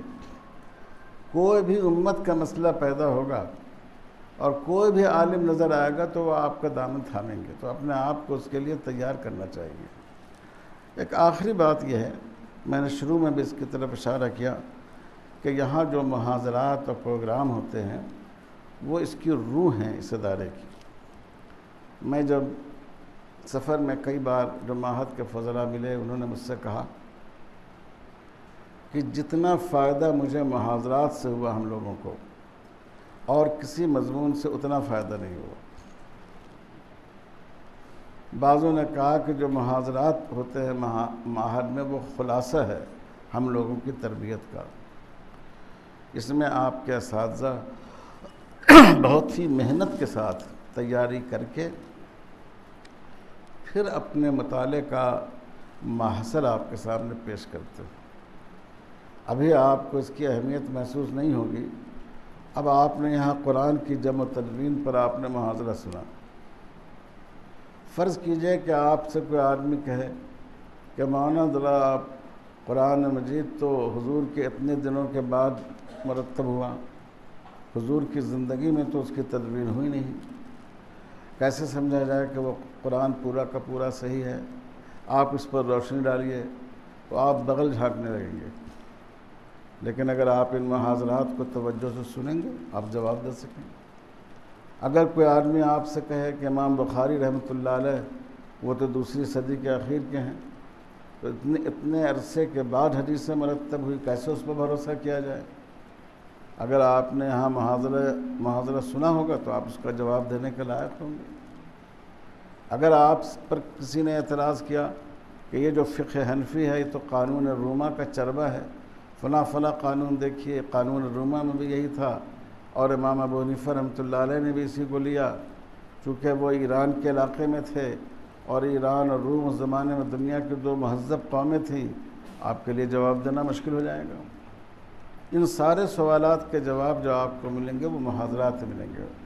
پھر معہد میں ہم لوگ باہر سے بھی محاضرین کو بلاتے ہیں۔ ابھی بھی کل بھی ہم نے ایک صاحب سے بات کی ہے، انشاءاللہ وہ قانون کے موضوع پر، طریقہ تعلیم کے موضوع پر اور سیاسیات کے موضوع پر اس پر آپ کو محاضرہ دیں گے، اور انہوں نے وقت دیا ہے اتوار کے دن ظہر سے لے کر مغرب تک کا۔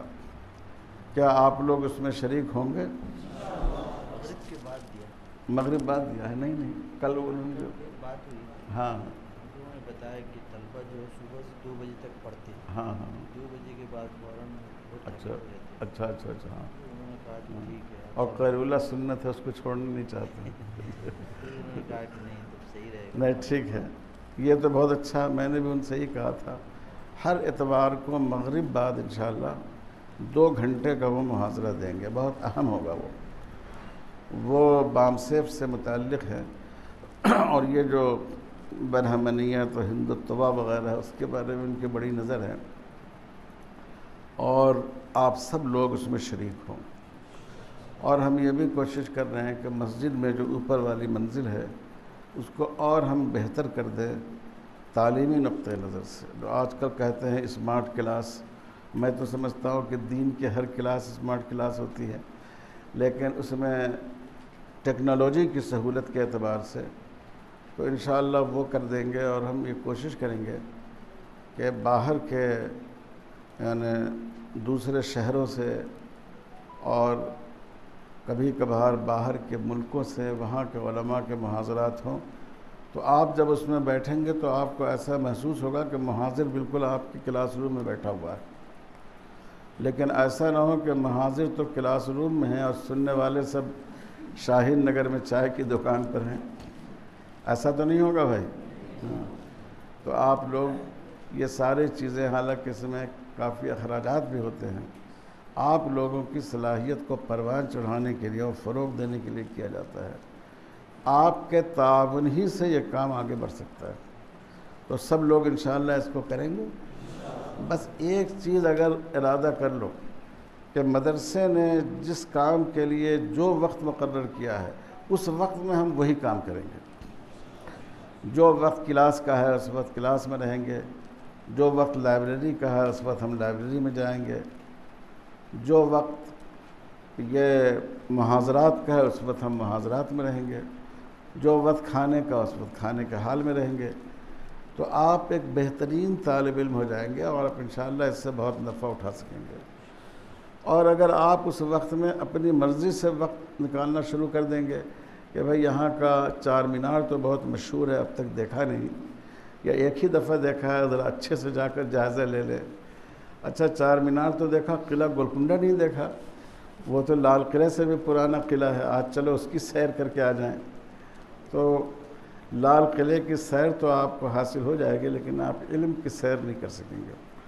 تو اپنے آپ کو اس وقت کا پابند رکھیے، جب تعطیل ہو، چھٹی ہو، 15 اگست ہے، 26 جنوری ہے، یا بیچ میں کبھی چھٹی ہوتی ہے، اس میں آپ ان جگہوں پر چلے جائیں اپنی پہچان کے ساتھ، اپنے اخلاق کے ساتھ، تو حرج نہیں ہے۔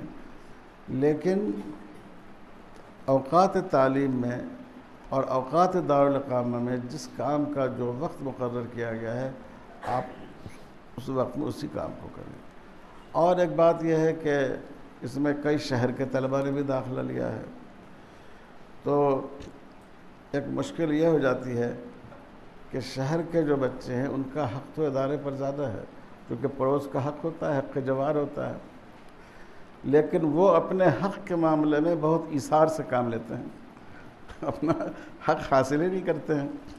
محاضرات میں غائب، درسگاہ میں کبھی آئے کبھی نہیں آئے، ایسا مت کرو۔ جب آپ نے یہ وقت تعلیم کے لیے نکالا ہے اور آپ کے ماں باپ نے آپ کو اس کا موقع دیا ہے، وہ آپ سے اصرار کر سکتے تھے کہ اب کوئی کام کاج کرو، کچھ پیسے کماؤ، خود اپنی ضرورت پوری کرو، کچھ ہم لوگوں کی خدمت کرو، لیکن انہوں نے ایثار سے کام لیتے ہوئے آپ کو موقع دیا ہے پڑھنے کا۔ تو آپ اس 2 سال کو اچھی طرح استعمال کیجیے۔ یہاں سال اول میں ہر طالب علم کو ایک بحث لکھنی ہوتی ہے، 50 صفحے سے لے کر 100 صفحے تک۔ انشاءاللہ چند دنوں میں، ایک ہفتے میں، 10 روز میں ہر طالب علم کے لیے عنوان مقرر کر دیا جائے گا۔ آپ لوگ اس میں لگ جائیے، اس میں لکھیے، اس پر لکھیے۔ لکھنے کا ایک فائدہ تو یہ ہوتا ہے کہ مطالعہ ہو جاتا ہے۔ آج کل بولنے کے لیے زیادہ مطالعے کی ضرورت نہیں پیش آتی ہے۔ بعض مقررین تو ایسے ہیں کہ جو فی البدی شاعر کی طرح کھڑے ہو کر فی البدی تقریر شروع کر دیتے ہیں۔ ان کو اس کی ضرورت نہیں ہوتی ہے کہ اس میں کیا مواد ہے، صحیح ہے یا غلط ہے۔ میں خود لوگوں سے کہتا ہوں، ایک ہمارے جیسے مقرر تھے، ان سے کہا گیا کہ حضرت حسین رضی اللہ تعالیٰ عنہ پر تقریر کیجیے۔ اب ان کو میری طرح حضرت حسین کی سیرت یاد ہی نہیں تھی، تو انہوں نے پوری تقریر حضور صلی اللہ علیہ وسلم کی سیرت پر کی، اور اخیر میں کہا کہ جانتے ہو یہ کون تھے؟ یہ حضرت حسین رضی اللہ تعالیٰ عنہ کے نانا تھے، یہ وہی حضرت حسین آپ کے نواسے تھے۔ وآخر دعوانا ان الحمدللہ رب العالمین۔ تو تقریر میں تو اس سے بھی کام چل جاتا ہے، لیکن تحریر میں اس سے کام نہیں چلتا ہے۔ اس میں تو آپ کو یہ بات ذہن میں رکھنی ہوتی ہے کہ ایک ایک لفظ کو ناپا جاتا ہے، ایک ایک لفظ کو تولا جاتا ہے، ایک ایک لفظ پر تنقید کی جاتی ہے۔ تو آدمی مطالعہ کر کے اپنے قلم کو سنبھال کر کئی کتابوں سے استفادہ کر کے لکھتا ہے، اس سے یہ مضمون بھی اس کے ذہن میں راسخ ہوتا ہے اور اس میں لکھنے کی صلاحیت بھی پیدا ہوتی ہے۔ تو انشاءاللہ آپ لوگ جو کچھ میں نے کہا اس پر عمل کریں گے آپ لوگ انشاءاللہ۔ اس 2 سال کو آپ اپنی فکری تربیت، اخلاقی تربیت، تدریسی تربیت، علمی تربیت، اپنی خارجی صلاحیتوں کو پروان چڑھانے، ان سب کا ذریعہ بنائیے، تو انشاءاللہ آپ اپنے لیے بھی مفید ہوں گے اور اس امت کے لیے بھی نافع بنیں گے۔ یہ ادارہ کیف متفق قائم نہیں کر دیا گیا، جیسے آج کل بہت سے مدرسے قائم ہوتے ہیں، ایک مدرسے سے اختلاف ہوا دوسرا کھول دیا، یہ اس طرح یہ ادارہ قائم نہیں ہوا۔ یہ ادارہ خاص مشن کے تحت قائم ہوا ہے۔ ملت کے جتنے اہم کام ہیں ان کے لیے باصلاحیت علماء فراہم کیے جائیں، علماء میں سے انتخاب کیا جائے اور مختلف میدانوں کے لیے، تفسیر کے لیے، حدیث کے لیے، فقہ کے لیے، دعوت کے لیے، اسلام کے دفاع کے لیے باصلاحیت لوگوں کو تیار کیا جائے۔ اسی طرح ایک بہت اہم شعبہ جس کا میں ذکر کرنا بھول گیا، ہمارے یہاں کا انگریزی کا شعبہ ہے۔ ماشاءاللہ ہمارے شعبہ انگریزی کے جو اساتذہ ہیں، اللہ تعالیٰ ان کو جزائے خیر دے، وہ صبح سے لے کر رات گئے تک طلباء کی تعلیم میں مشغول رہتے ہیں، اور بہت کم عرصے میں بالکل ABCD سے ان کو انٹر تک کی انگریزی پڑھائی جاتی ہے 2 سال کے عرصے میں۔ یہ کوئی معمولی بات نہیں ہے، اور بہت پابندی سے اس کا نظام چلتا ہے۔ جن بچوں نے یہاں سے انگریزی زبان کی تکمیل کی، وہ بڑی اچھی خدمت کر رہے ہیں۔ اللہ کا شکر ہے کہ وہ بہت اچھی خدمت کر رہے ہیں، مختلف انگلش میڈیم اسکولوں میں پڑھا رہے ہیں، مختلف اسلامک فائنانس کے اداروں میں کام کر رہے ہیں۔ تو جو شعبہ انگریزی کے طلباء ہے، ان سے بھی کہنا ہے کہ آپ اس بات کو ذہن میں رکھیں کہ لوگ انگریزی کسب معاش کے لیے پڑھتے ہیں، آپ انگریزی کسب معاد کے لیے پڑھ رہے ہیں۔ لوگ انگریزی اپنی ذات کے لیے پڑھتے ہیں، آپ انگریزی اپنی ملت کے لیے پڑھ رہے ہیں۔ اسی مشن اور اسی جذبے کے ساتھ تعلیم حاصل کیجیے۔ اللہ تعالی ہم سب کو اخلاص عطا فرمائے۔ جتنے مخاطب آپ ہیں کہ اخلاص نیت کے ساتھ کام کیا جائے، اتنے ہی مخاطب ہم لوگ بھی ہیں۔ بتا دیجیے کہ اس پروگرام میں اتنے ہی مخاطب ہم لوگ خود بھی ہیں، میں بھی ہوں، اساتذہ کرام بھی ہیں۔ تو سب سے اہم بات یہی ہے، اخلاص سے کام کریں گے تو اللہ کی طرف سے مدد ملے گی۔ تو درود شریف پڑھ لیجئے اور دعا کر لیجئے۔ اللہم صلی علی محمد وعلی آلہ وبارک وسلم۔ ربنا ظلمنا انفسنا وان لم تغفر لنا وترحمنا لنكونن من الخاسرین۔ اللہم نسألک العافیہ فی الدین والدنیا والآخرہ۔ اے اللہ ہم سب کے گناہوں کو معاف فرما۔ اے اللہ ہم سب کو تفقہ فی الدین عطا فرما۔ اے اللہ اس امت پر رحم فرما، کرم فرما، بے رحموں کو ہم پر مسلط نہ فرما، ہر طرح کے شرور سے ہماری حفاظت فرما۔ اے اللہ یہ بچے ملک کے مختلف حصوں سے آئے ہیں، اے اللہ ان کو علم نافع عطا فرما، عمل صالح عطا فرما، اخلاص نیت کی دولت عطا فرما، تواضع کی دولت عطا فرما، کبر سے، غرور سے، حسد سے اے اللہ ان سب کی حفاظت فرما۔ ہر طرح کے گناہوں سے، آنکھوں کے گناہ سے، زبان کے گناہ سے، ہاتھ پاؤں کے گناہ سے، پیٹ کے گناہ سے، ہر طرح کے گناہ سے اللہ ان بچوں کی حفاظت فرما۔ اے اللہ ان کو اپنے اساتذہ کا اور ذمہ داروں کا احترام کرنے کی، اور اساتذہ کو اور ذمہ داروں کو ان کے ساتھ شفقت کرنے کی توفیق عطا فرما۔ اے اللہ ہر طرح کا خیر عطا فرما، اور شر سے حفاظت فرما۔ اے اللہ اس وقت پورے ملک میں مدارس اسلامیہ خطرے میں ہیں، اے اللہ ان کی حفاظت کا سر و سامان فرما۔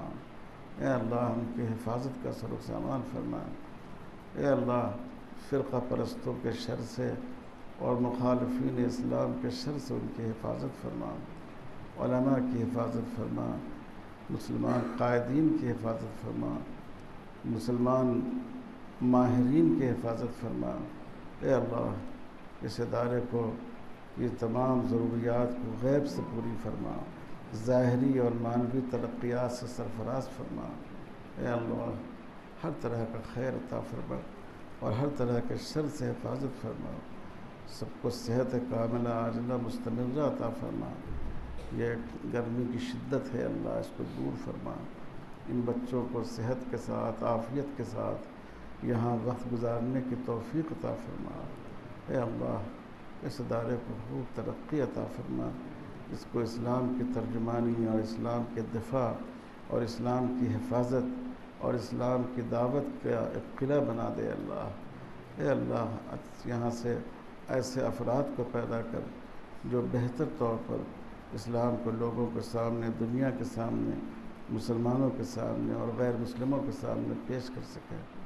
اے اللہ جو مانگا وہ بھی عطا فرما، اور جو نہیں مانگا اور مانگنا چاہیے وہ بھی عطا فرما۔ اے اللہ وسعت کے بعد تنگی سے حفاظت فرما۔ اے اللہ نیک نامی کے بعد گمنامی اور بدنامی سے حفاظت فرما۔ اے اللہ عزت و وقار کے بعد بے عزتی اور بے توقیری سے حفاظت فرما۔ اے اللہ اعمال مقبولہ کے بعد گناہوں سے حفاظت فرما۔ اے اللہ ہر طرح کے گناہوں سے ہم سب کی حفاظت فرما۔ اے اللہ معہد کے جتنے اساتذہ ہیں ان کے دلوں میں اللہ آپس میں جو جوڑ ہے اس میں اضافہ فرما، خوب ایک دوسرے کے ساتھ مل کر اور اپنے ذمہ داروں کے احترام کے ساتھ اور محبت کے ساتھ کام کرنے کی توفیق عطا فرما۔ اے اللہ یہ سب کے سب آپ کے دین کی خدمت کے جذبے سے یہاں خدمت کر رہے ہیں۔ اے اللہ ان کی تمام ضرورتوں کو غیب سے پوری فرما، ان کو بہتر صحت عطا فرما، ان کے بچوں کو بہتر تعلیم عطا فرما، ہر طرح کے اندر و باہر کے شرور سے ان کی حفاظت فرما، ذہنی تناؤ سے ان کی حفاظت فرما۔ اے اللہ ہم سب کے مسائل کو اپنی قدرت سے حل فرما۔ ربنا تقبل منا انک انت السمیع العلیم۔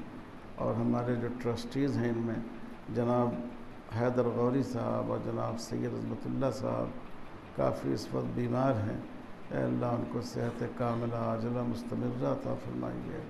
اور اے اللہ ہمارے محمد جعفر صاحب مرحوم وہ اس دنیا سے گزر چکے ہیں، اے اللہ ان کی بال بال مغفرت فرمائیے۔ اور ربنا تقبل منا انک انت السمیع العلیم، وصلی اللہ علی خیر خلقہ محمد وعلی آلہ وصحبہ اجمعین، والحمد للہ رب العالمین۔